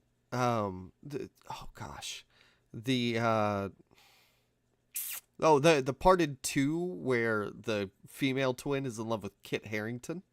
Yes. Yeah, and how objectified he is, and that, the slow motion bicep curls and stuff. Yeah. Yes. Another thing with the dragons is it's weird how like Toothless's tail fin is like really important to his aerodynamics. But the big like chunky dragons, they can fly with tiny wings. There's no issues. I don't know. Didn't get that part, you're but actually kids bringing movie. aerodynamic logic and physics into the this. film brought the aerodynamic logics into it. I mean, they literally did that for the live action remake. They redesigned the dragons, to better fit into like a live action world, but they tried to keep like the character of each of them, not push too far. Apparently, at one point they made Toothless a bit too realistic, so they had to bring it backstage. So it's still like Toothless. Basically, they had to keep the head the same as the animation because that looked like the character, and then they made the body a bit longer and sleeker, to make it a bit more feasible that he flew around. I'm looking forward to seeing the behind the scenes footage of this, though, when it does come out. Because apparently there were dragon stand-ins on set. There were kind of puppets and dragon heads and things. So, so what Jacob's saying about the dragons with the big bodies and the small wings is he's actually saying it's all a question of weight ratios, and realistically asking what is the airspeed velocity of an unladen swallow. Yeah. I mean, I do remember. Maybe this is a good link to get into some Tolkien and Peter Jackson, because I do remember on one of the documentaries on the extended edition of Two Towers, John Howe, who's very much into his well, he designs like monsters, basically, famously. He draws a lot of dragons and balrogs and things like that. And he drew the Nazgul's fell beast, the dragon things they fly. And he had a big argument with one of the Weta Workshop designers, who's very much a zoology geek. And basically, one, they talked about like how big would the wings logic have to be to get something like that that size off the ground. The other thing was he put elbow spikes on the back wings, and this guy said that it couldn't fly with elbow spikes. That is rubbish. That just doesn't happen in nature. And John Howard basically said, "Leave me alone. Elbow spikes are cool. This is a fancy film, not an Attenborough documentary." I was going to say that's the bit you have the issue with. Really? Actually, Ring Race would they'd be dead actually. So. Apparently, it's a drake. No, I did see the thing that occasionally goes round on the webs that there was a big Tolkien conference and big arguments kicked off over whether there would be bees in Middle Earth, and they're fighting back and forth about the evidence for it, and until somebody pointed out that they have mead, therefore they have honey, and therefore bees must exist, and everyone went, "Oh, okay, yeah, fair enough." Just kind of moved on. Well, and also the bees were in it before Lord of the Rings even existed. Before Middle Earth was a thing, there were bees in this story. Yeah, I mean, look. Not Oh, the sorry. base. Sam, do you want to close How to Train Your Dragon?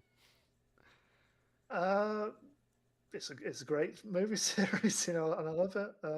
They're my favorite. They're not the best. I still think Reign of Fire dragons are the coolest dragons in cinema, but these are probably my favorite kind of dragons as characters, and although my first dragon, as a lot of kids was Smaug. So yeah. Like the animated one or the book? Well, the book, but yeah, I made one after that, yeah, which looks more like a Chinese dragon. I seem to remember. Kieran and I were discussing before. He looks like a cat. Yeah. Well, there's your toothless connection.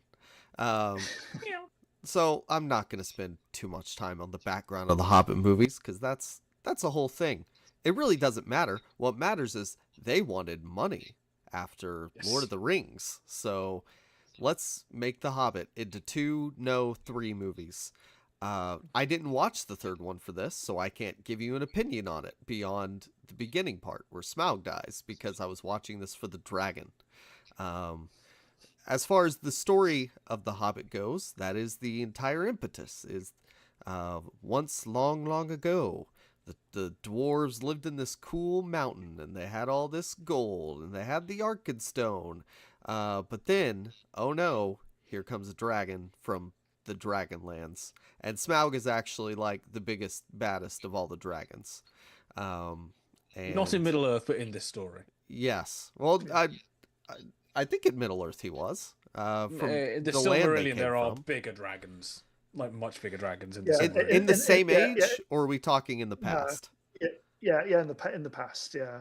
In the Silmarillion, there's a dragons and Balrogs assaulting like an elf kind of city, So there used to be a lot more dragons, but yeah, he's described as the last of the fire drakes, isn't he? So yeah, of this age, he's a pretty cool dragon. And he's definitely too much for like men and dwarves and elves to handle. I mean, he's as he says himself, my hide is iron, and my teeth are swords, and my claws are spears, and my wings are a hurricane, and my tail is something else. He's awesome. Smaug is great. But the thing is with the Hobbit, he's the end goal. He's the boss back at the quest. So first they got to get there, and before they even get there to go back again, they got to convince Bilbo to go with them. And look, this is a 9 hours of movie with the extended edition taken out of one children's book. It was expanded with the Lord of the Rings appendices, like Peter Jackson or whatever his name is. Is that his name? Have I messed it up? Okay. Yes. Good. There's so many names involved in all this crap, but he went back to that and he was like, okay, so here's this part. Where was Gandalf going? Oh, he was going to fight the necromancer, which was actually Sauron. Okay, so we'll put this stuff in there. Yeah. I've already done Lord of the Rings. People are going to expect connections specifically to those films. More than books. I'm going to have to feed them something. That's what I mainly remember from this era, reading about these movies online, is people hated all the extra stuff. Well, most of it is actually from Tolkien. It wasn't just pulled out of thin air to fluff out the movie. Really, it was just the love, unnecessary love triangle in the last two films. Legolas, Tauriel, who was an immense character, and Keeley. Who is the handsome dwarf? Yes. In fact, that was a bone of contention for the rest of the dwarfs who spent like 5 hours of makeup each morning, and Aidan Turner just had little pointy ears and a slight extension to his nose. Yeah, and Thorin too. He just has like a little bit of a nose, but basically looks like a normal person. the early stage of Thorin, he was going to look more like Gimli, like a more heavy prosthetics job, but they gradually pulled it back because they wanted to see more of the actor apparently. And I will say with Thorin, there is another dragon connection because Thorin is obviously played by Richard Armitage, who a couple of years later would play Francis Dolarhyde, aka in Hannibal, and have Yeah, a massive back tattoo of William Blake's The Dragon Cloaked by the yeah, Sun. So there you go, more dragons. He literally became the Red Dragon There you later on. go. Boom.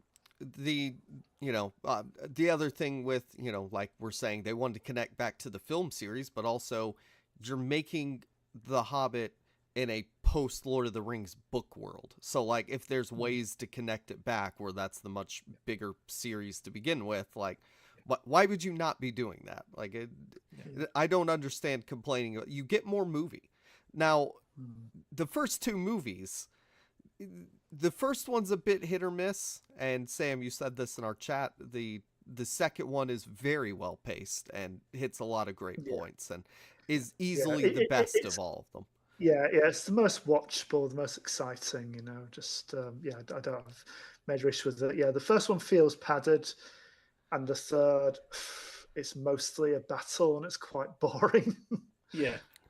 Yeah. Well, the thing is, it's like it was originally. I mean, I find it hilarious that sort of 15 years prior, Peter Jackson had to do so much work to try and convince studios not to make the Lord of the Rings one movie and to actually make it multiple. Because he originally managed to make it two, and then halfway through production, they agreed, okay, we'll have it as three.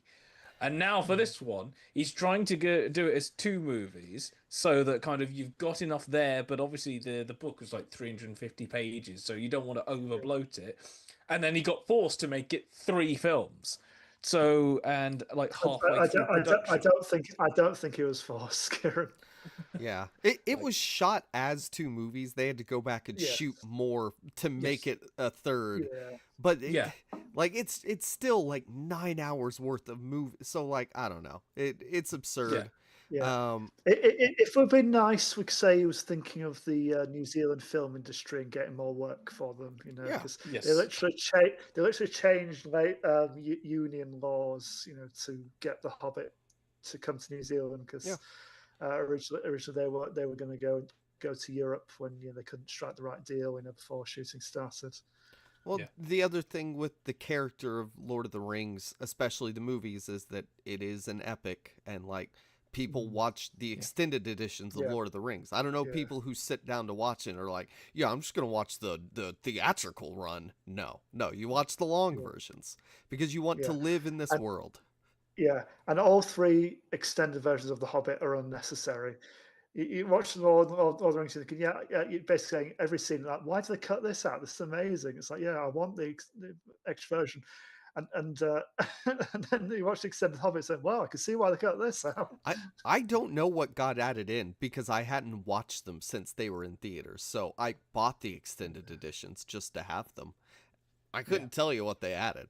But like, I think the opening is great. It's in the Shire. I mean, the little bit with like old Bilbo and then Elijah Wood for no reason is stupid. But once you get into the actual The Hobbit, it's great. I mean, look, all you need to get right for The Hobbit. My main problem with it as a trilogy is it's trying to turn the story into something it isn't. It's trying to match Lord of the Rings, and it's completely totally wrong for this particular story. I mean, I'd be interested to see how Guillermo del Toro's version of this would have differed. I think there would have been a lot fewer Lord of the Rings references in it for sure, and maybe it would have had more of like a Pan's Labyrinth kind of dark children's fantasy kind of vibe than like an epic. I mean, fantasy. It is kind of an epic though. Like just because the original book isn't presented that way doesn't mean that the story doesn't. Because like there's storm giants throwing rocks. Like it's the things they go through are pretty big. But basically, the three scenes you need to get right for any Hobbit adaptation, which they do in this version, so that's why I'm kind of fairly forgiving. You got to get the unexpected party, the dwarves arriving at Bag End right.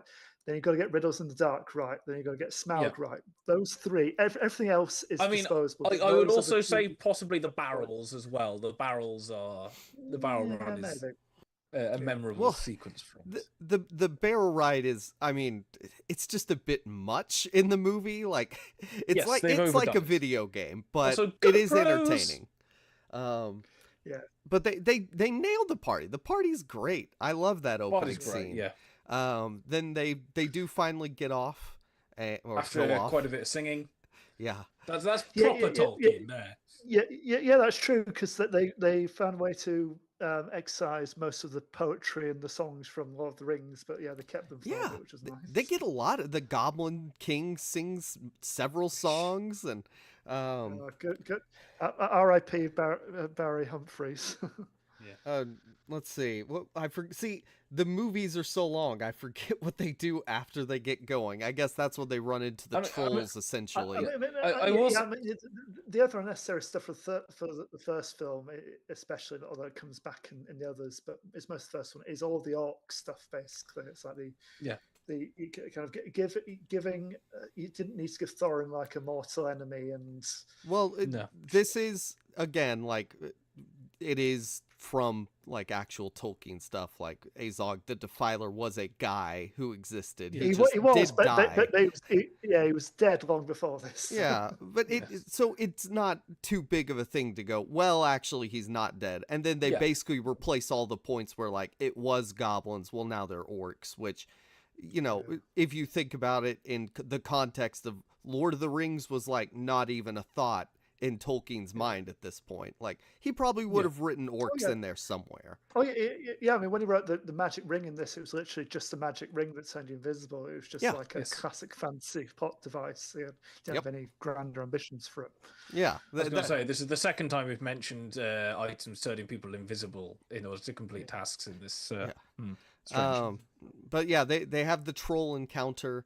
Now the troll encounter is fun, but it's one of those moments where it's just, Gandalf shows up and saves them. Where, I guess there's a little bit of the, delaying by, I keep wanting to call him Martin Freeman, by Bilbo. You can call him Martin Freeman, don't worry. But Bilbo uses a little bit of his wits, but like mostly it's Gandalf showing up and whacking the rock with a stick. Another issue is that de-aging technology wasn't prevalent, so we get really old-looking Gandalf. It looks like he's somehow aged better for Lord of the Rings. He's a wizard. I mean, I suppose he could be like Merlin, maybe ages backwards. Well, and I looked it up. The Benjamin Gandalf, the Maiar, whatever they're called, they do age. Their bodies age physically, so.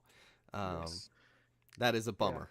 But obviously it was the high frame rate thing with this, wasn't it? And shooting for kind of high frame rate, 48 FPS and 3D and 3D. So, and which is a problem because I don't think as good as like the makeup teams are and prosthetics, I think it's easier to see the joins now, just because the fidelity's there. You can see like literally not every pore, but sometimes the joins and the wigs and things. Yeah, I mean, Ian McKellen looks ancient in this film. Yeah. I did hear an argument around the time that people were saying that the reason why some of it doesn't look as great, the CGI is not as great, it's a bit more cartoonish and childish, is because The Hobbit is essentially a book recounted by Bilbo, and therefore, like his tales, he's making it more childish and outlandish and things like that. I think this is trying to find an excuse. He made it look worse through his description. No. Yes. Not how that works. They were trying to say that the way he's describing it is therefore more cartoony. He's over-exaggerating things to make it more fun and things like that. And I go, no, that's not what's happening. The problem with the CG in this is it didn't start out as CG. It's like they literally went back and added in more CG because they weren't happy with how some of the makeup effects had turned out, which I think if you're going to do CG, commit to it from the start. Just decide this is going to be a CG character. Give you animators enough time to do it properly. But they actually went back in and took out physical elements and then painted over it. Well, I mean, they did commit to it from the start, didn't they? You've heard the story about Ian McKellen's first day on set, right? For this, yes, where he turns up and his first day is essentially acting in a green screen room. And so they then found him kind of breaking down, crying, because he's like, I didn't get into acting for all these years to act with myself, in a green screen room. And then the next day he comes onto set really questioning whether he's going to stay on, and finds that the entire cast and crew have made like a We Love Ian McKellen kind of shrine almost in a bid to buoy him up. And that was pretty much the only thing that convinced him to stay on. So it was acting with a lot of CGI right from the very beginning. Yeah. But the orcs and the goblins, they changed their mind about how they were going to portray those like quite late in the day, and you can see it's not as good as it should be. Really, it's rough. The white orc does not look very good, and the orcs in the original look really good. All of the practical effects and stuff. So it is shocking. The one specifically designed to look like Harvey Weinstein. Yeah. Personally, I do like the inclusion of Radagast stuff. Like, I find him to be fascinating. I like his little bits where he's like running around the forest and he's healing the porcupines, and it's adorable. I like it. Do you like his sleigh pulled by Rustavel rabbits? Yes. Yeah. I think he's a great addition to this. People complain about, oh, they left out Tom Bombadil. Well, be happy that they included Radagast in The Hobbit. Well, Tom Bombadil was the reason that Radagast was in this, isn't it? Because everyone complained about Tom Bombadil, and like Peter Jackson was like, yeah, but Tom Bombadil pretty much doesn't do anything. Like, he's in Lord of the Rings. They stay at his house for like 15, 20 pages and leave again. The problem with Tom Bombadil is he's seriously OP. Basically, he's been around for as long as time. Nothing can affect him. He can just basically wish kind of new creations into being. He's basically a god, so you can't really have him around. It is the equivalent of having God just hanging around wanting to go fishing and going, I'm not getting involved. Why didn't Gandalf have the eagles fly Tom Bombadil with the rings? I mean, Radagast does quite well out of basically being a character who's got one line in the book. I don't think he's even in The Hobbit, is he? He's got one line in Lord of the Rings. I think Gandalf references him or something. Yeah, something along those lines. But I guess he's part of the White Council stuff. Yes. In Tolkien has his notebooks where he's put all of this in it somewhere. So that's pretty much that stuff is happening anytime Gandalf wanders off in the book. It's just not set in the book. But eventually they go to the goblins before they go to Rivendell. I don't remember. At some point they go to Rivendell, and then at some point they go to the goblins. They run away from some orcs, hide out in Rivendell for a bit, then get captured by the goblins. Then it's then it's the thing with the in the trees, and the fire, and then after obviously the two Tolkien white guys of Martin Freeman and Andy Serkis, aka the white guys from Black Panther, having a riddle off. And I will say, in that first movie, like you can say what you like about everything else, those two actors nail it. Yeah, like absolutely. Timing is perfect. Everything and that was the first thing shot for the film. And I don't know about you guys. I have a lot of empathy for Gollum when he loses his only possession. Like he's really sad. It's pathetic. I hate watching it. It's like watching. He's still got his loincloth. That's true. He's got his loincloth. He's got his fish skeletons. But yeah, he loses the ring. Bilbo finds it and then cheats him out of it by being a technical, you said ask me a question, not ask me a riddle. Well, I mean, Gollum starts it by mistaking the question for a riddle. Bilbo just then goes, I can take advantage of this, I'm going to go along with it, you started it. So... then realizes he can turn invisible and runs off to go join the crew, because what happened was the dwarves got captured by goblins, and the Goblin King is like, ooh, I can sell Thorin's head to the white orc.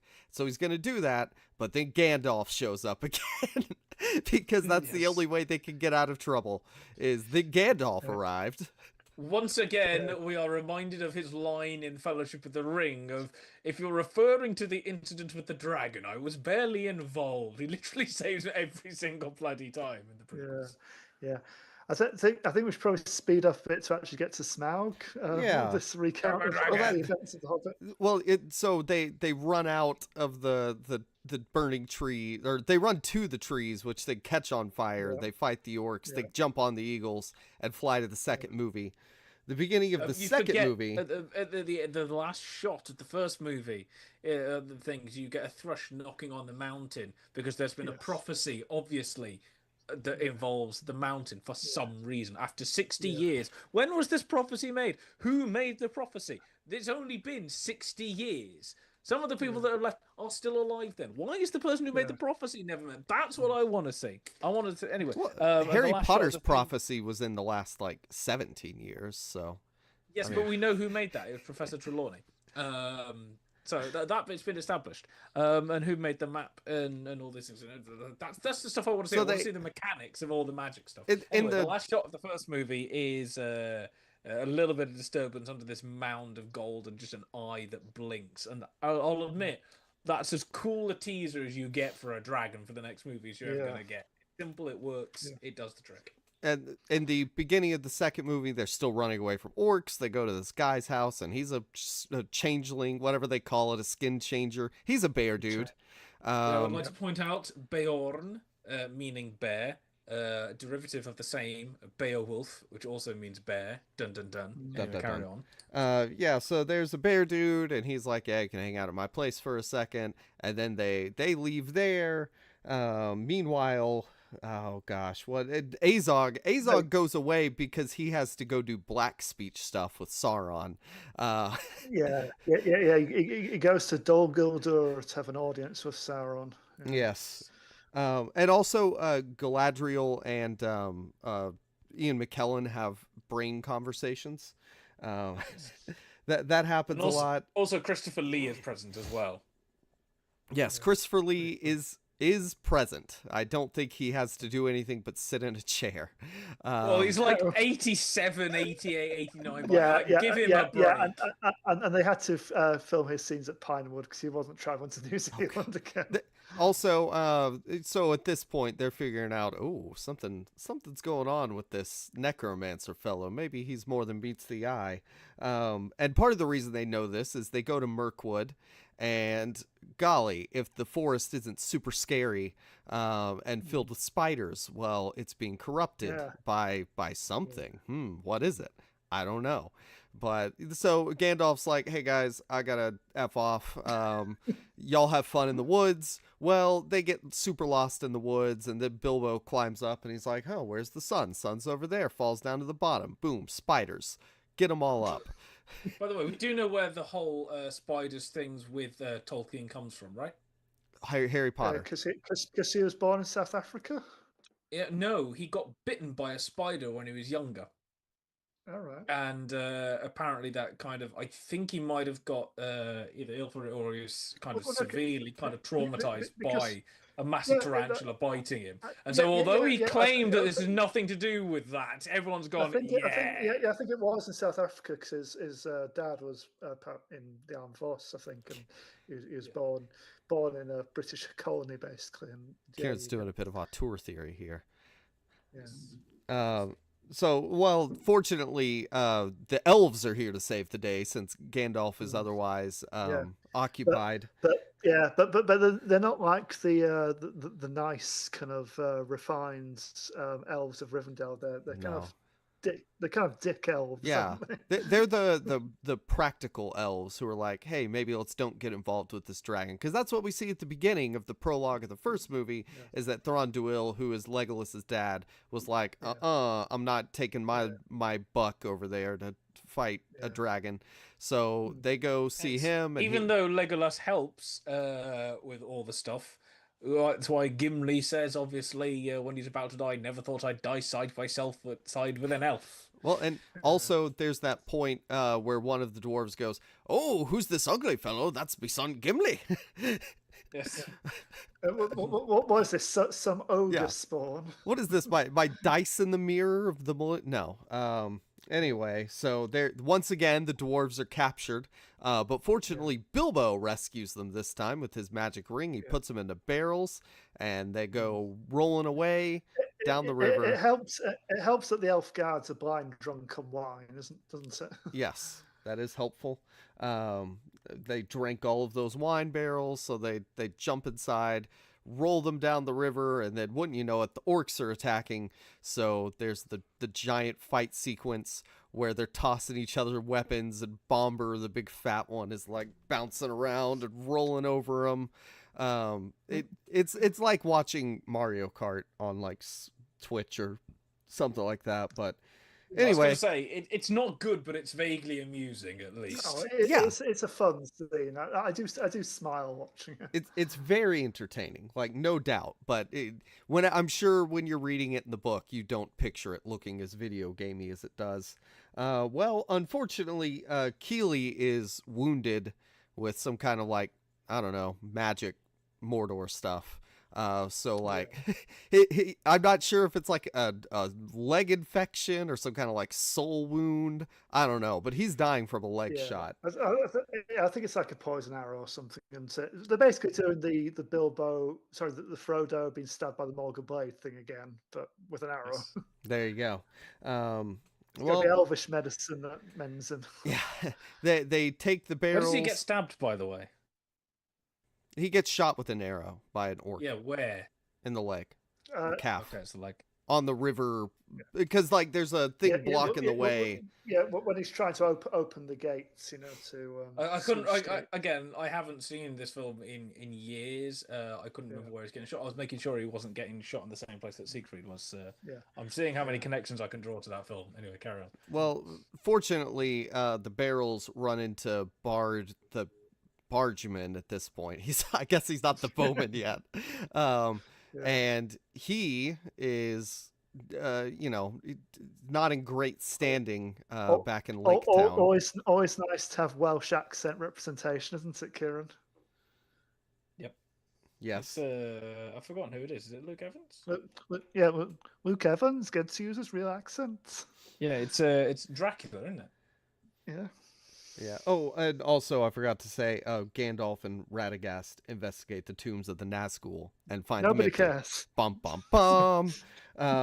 Wonder what that's gonna come back again. He will fail to do anything about this for the next 60 years. So they get on the barge and they get covered in fish and they go to Lake Town, where once again we for the second movie have an evil advisor.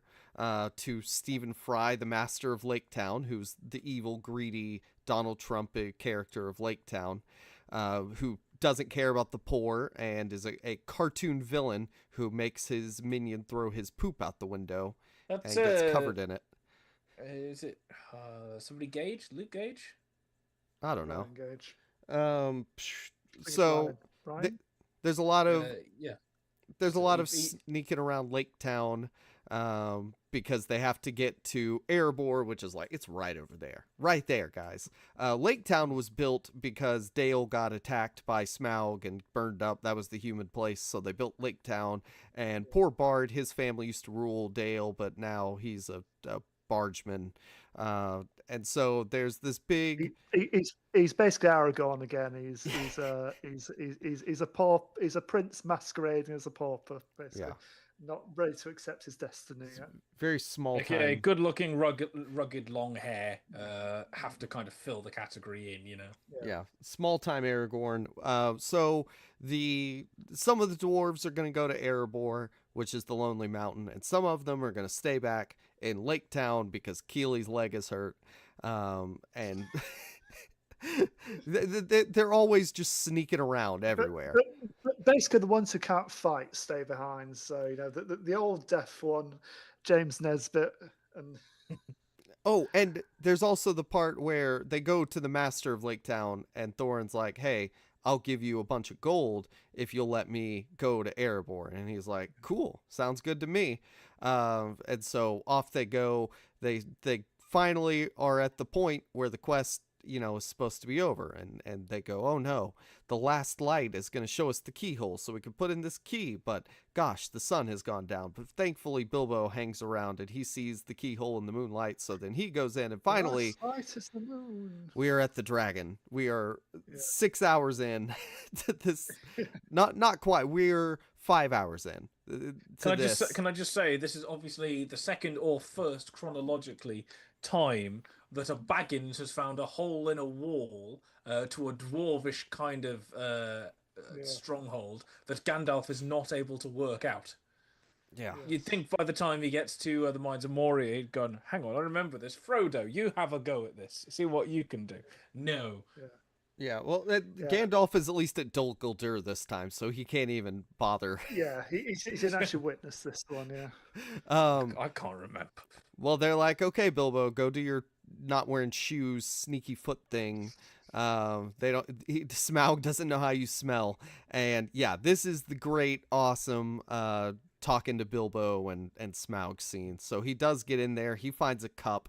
So there's a Beowulf reference. A jeweled cup is among the horde of the unnamed dragon in that. And then it wakes up Smaug, and he's all pissy. And he talks very proper. He's been sent after the Arkenstone, by the way, which is the dwarven symbol of royalty, which drives the bearers mad. So it's basically like the ring again, but a different piece of jewelry. Yes. Cursed dwarven treasure. I think we've discussed that already in this podcast. Yeah. It's going to unite the 7 dwarven kingdoms so that, I don't know, they can do dwarf stuff. Or maybe it's to fight the battle.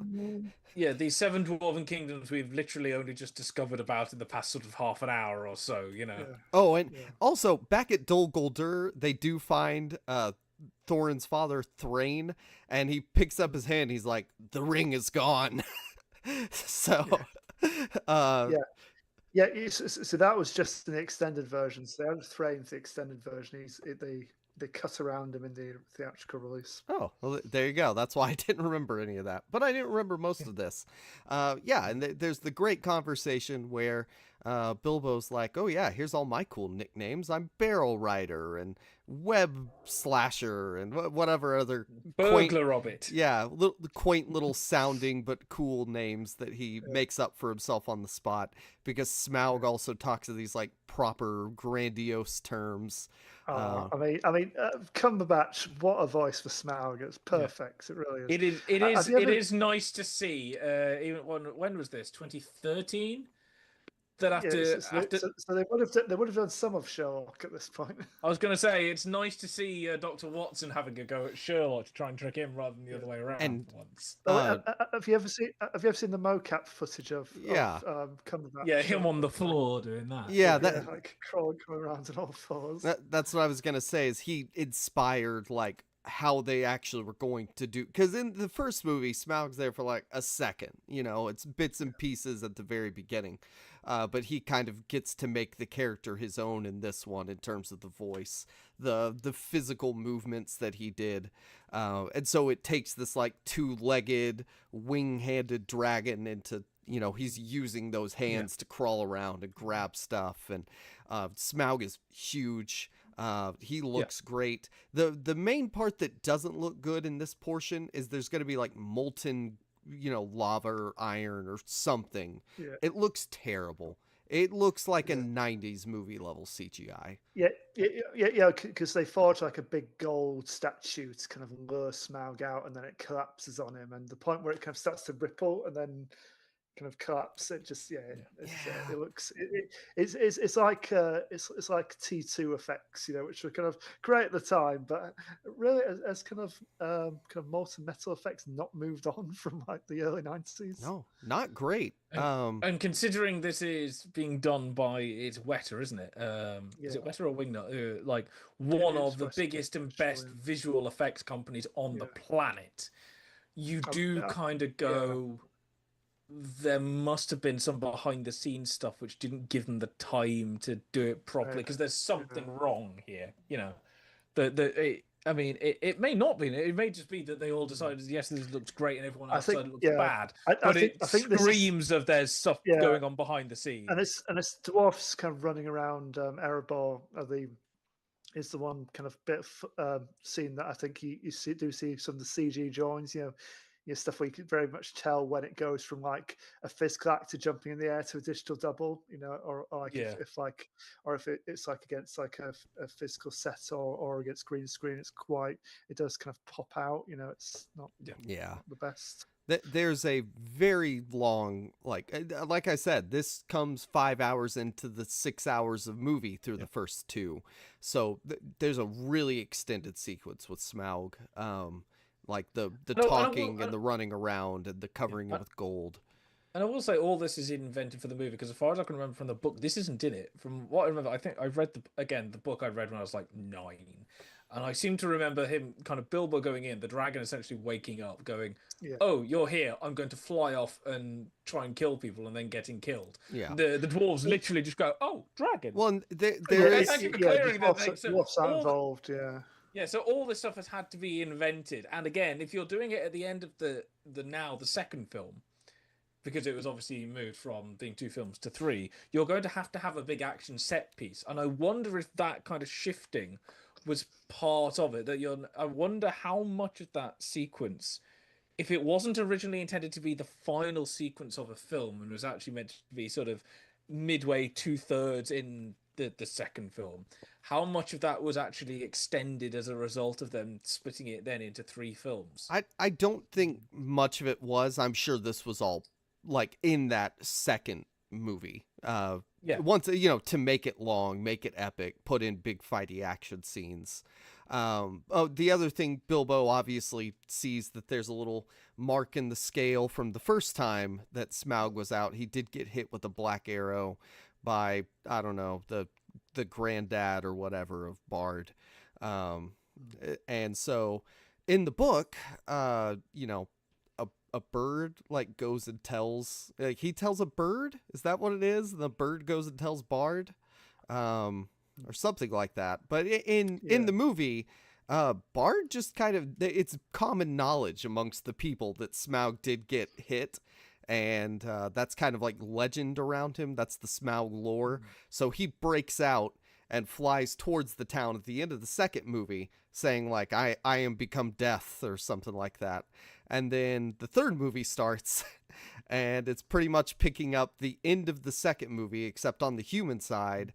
And there's all this, drama stuff with Bard and his son and whatever. And he becomes Bard the bowman and he gets his bow and he shoots normal arrows at Smaug and they don't do anything. So he grabs the final black arrow and he uses his son as like the setting for a giant bow and fires the final black arrow right into the dragon's weak spot where his scale is missing from his belly, and he dies and falls onto Stephen Fry and kills him. And then he makes a fart sound. That part doesn't happen. There are many jokes about Benedict Cumberbatch falling onto Stephen Fry that should not be made at this point in time. I mean, the thing that's all I watched, by the way. I stopped literally after he falls onto Stephen Fry. I was like, okay, Smaug's out. Well, that's fine. I mean, after that, basically, you've just got the big battle at the end after that, haven't you? So, which is the second half of the third movie. Yeah, the big CGI stuff with lots of random stuff going on. Billy Connolly showing up for some reason. The guys from what is it? Orthanc that they come from? It's not Orthanc they come from. It's what's the big tower that the bad guys are coming from? Give me the name. Dol Guldur. Is it Dol Guldur that they're coming from? Where they got the spider things. Sorry, there's Gundabad as well, isn't there? Yeah. So there's two kind of armies of orcs come from different areas. Yeah. So. Yeah. And then you have the really awful stuff of I think the most kind of laughed at moment of Legolas doing a Mario, sort of jumping on the falling bricks, defying gravity. Let's be honest. Even before that, though, you have Orlando Bloom issuing one of the great "so bad it's good" lines, completely straight faced, and it was when him and Tariel are doing their kind of scouting around one of the orc fortresses, and they see all these monstrous bats flying out. And Legos goes, "These bats have been bred for one purpose, for war." Yeah, I mean, we do have there is one very amazing moment where Legolas goes for an arrow and he finds out that he's out of them. Yeah, It's yeah, just, because why don't we call it just... why does he never run out of arrows in the films? Yeah, because in the book, every other page, he actually says, "I need to go forage for arrows." You know, he does run out quite regularly in the books. Do we think that Legolas climbing up an elephant with arrows is like that much more ridiculous than Mario jumping and defying gravity? I mean, I don't think that is terribly realistic either. Oh, it's not terribly realistic, but you know, if you're lodged in enough, and an elf is meant to be light, there's details of him in the first bit where they're in the trudging through the snow. Legolas is kind of walking on top of it, and everyone's trudging through it. Yeah. So the idea that he is light and nimble is kind of there. So you're saying he can run on air? That's what I'm hearing. Yeah, completely defying the laws of physics is a different matter entirely. I would argue. Most of it is not great. The one thing I will say is that thank God for the great casting of Martin Freeman as Bilbo. It is perfect casting. Yeah. You couldn't have done any better in the slightest. He's really good. Yeah. He's the reason to watch the movies, to be honest. So going back to Smaug, then, what makes him kind of the most uber of uber dragons? I mean, is it the fact that he's kind of intelligent as well as being like physically impressive and imposing? You know, that you can converse with him. You know, you can debate with him. You know, as well as him, turning into ash if he gets too pissed off. I mean, that's what people talk about when they discuss Smaug, like in literary, circles, is that he is more villain than monster. Like, he is an intelligent being. There's one scholar who brings up specifically the aggressive politeness of the British upper class in his like speech patterns, and then obviously. Kieran told us about the Beowulf allusions, so I mean he's kind of just taking from like the pinnacle of English pre-literature. He's aggressive, gold greedy, flying around at night, wreathed by fire. Got the gold and the layer. So well, I mean, Tolkien's entire thing for writing all of the stories of Middle Earth in general, and all the appendixes and Lord of the Rings and all that stuff, was the fact that he very much wanted to recreate a kind of natural cultural mythos for England that he felt had been lost. I mean, yes, they had Beowulf and you had vague kind of things of Arthur and stuff like that. But in terms of something like the Norse sagas, I'm going to say England specifically, although it would apply to Britain in general. England didn't really have one. Beowulf was the nearest you got. And I think even with Beowulf, and I think Sam will probably agree, if you go to most people, Beowulf, they might have vaguely heard of it, but not much more besides. You know, you've probably got more chance to know what goes on in Paradise Lost than Beowulf, and that's pushing it, or quite a few Shakespeare plays. So his entire thing with that was to kind of instill it, which is why he's drawing upon earlier stuff to kind of ground, kind of almost deliberately send Lord of the Rings back in time, and Miller back in time to a time, and the whole thing was that Middle Earth was meant to be a place. It was meant to be Earth before the coming of men in the modern age. So it was deliberately drawing on these things to make it seem older than it actually was. I think what works about Smaug is not only are you drawing on things like Beowulf and all these dragons and everything like that, but I think it's just the fact that the Smaug stands so big in the cultural consciousness because he has become what you think of when you think of a dragon. I mean, perhaps there are kind of places in China that would differ because they're more kind of used to the kind of the worm variant or whatever, those kinds of things. But in terms of the Western kind of think of a dragon, especially with the rise of fantastic fiction and film in terms of high fantasy as a result of Tolkien. And yes, there's obviously stuff before it, but I think Tolkien kind of reinvented it and repopularized it. When you think of something like Dungeons and Dragons, when you think of kind of modern sword and sorcery, anything like that, the dragons, most of that stuff has its thing back to Tolkien and his spats with Lewis. And when you think of a dragon, you have to think of Smaug. He is the dragon.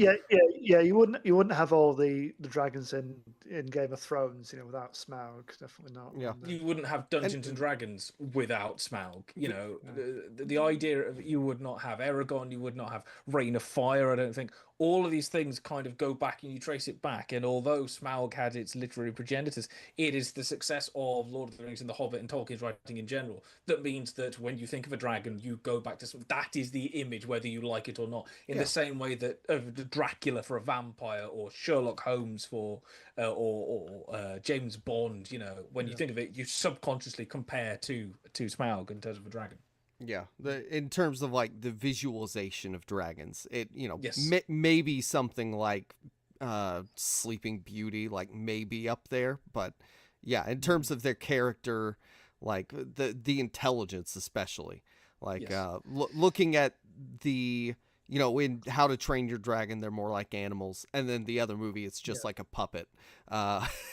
It's very. It's a monster you slay along the way, Yeah. His Smaug is. I mean, I know you've got all the other monsters and stuff like that you're fighting in these movies, but Smaug is the big bad. Yeah. This is a final thing to go and. He is, and there's just other than the greed of men and the other races. The big battle at the end is the post game stuff. This is the Elite Four. I had some other point to mention.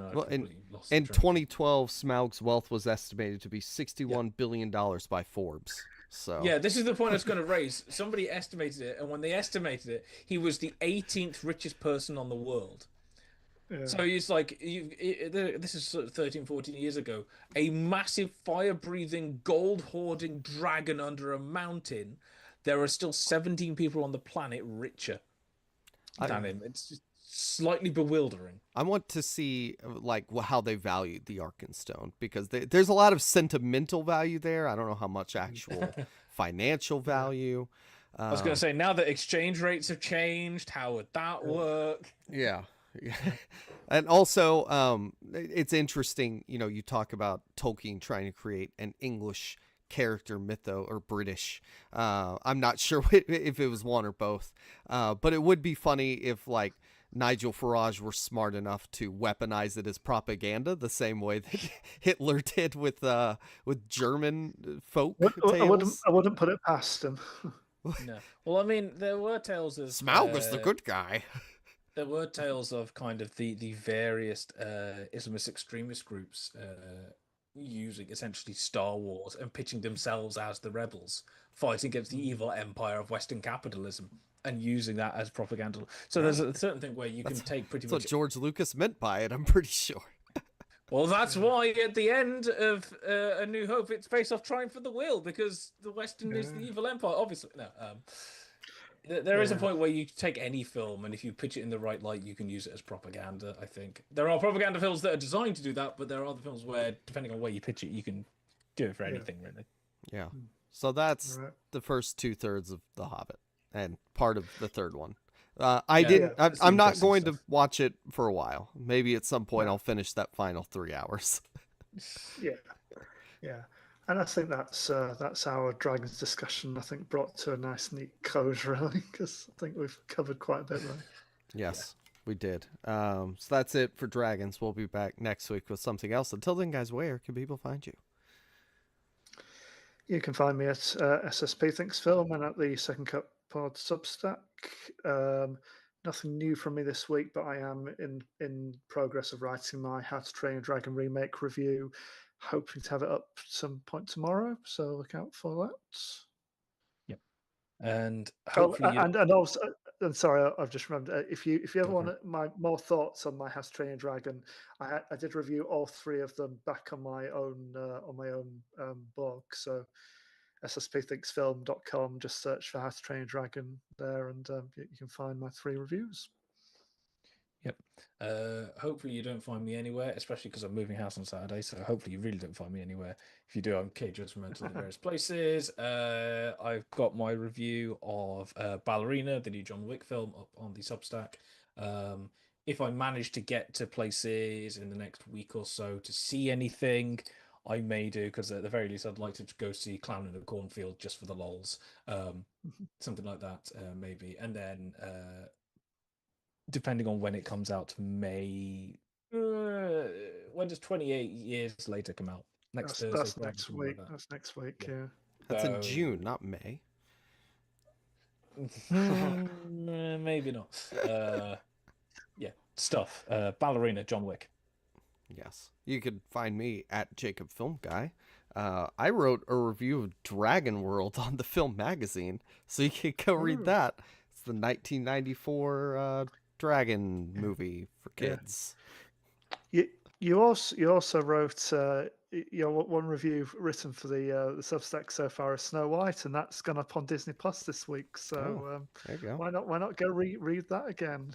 I was going to say, he'll actually write some more stuff at some point. Yeah, eventually. Also, Mark reviewed Ryan the Last Dragon, so if you want another more Asian-inspired dragon movie, go read his review and watch that. So, And obviously, if you want to go back through our stuff, go find our Rain of Fire episode as well, yes. wherever you get your podcast from. That's it. Thank you for listening. Goodbye. Adios. Goodbye.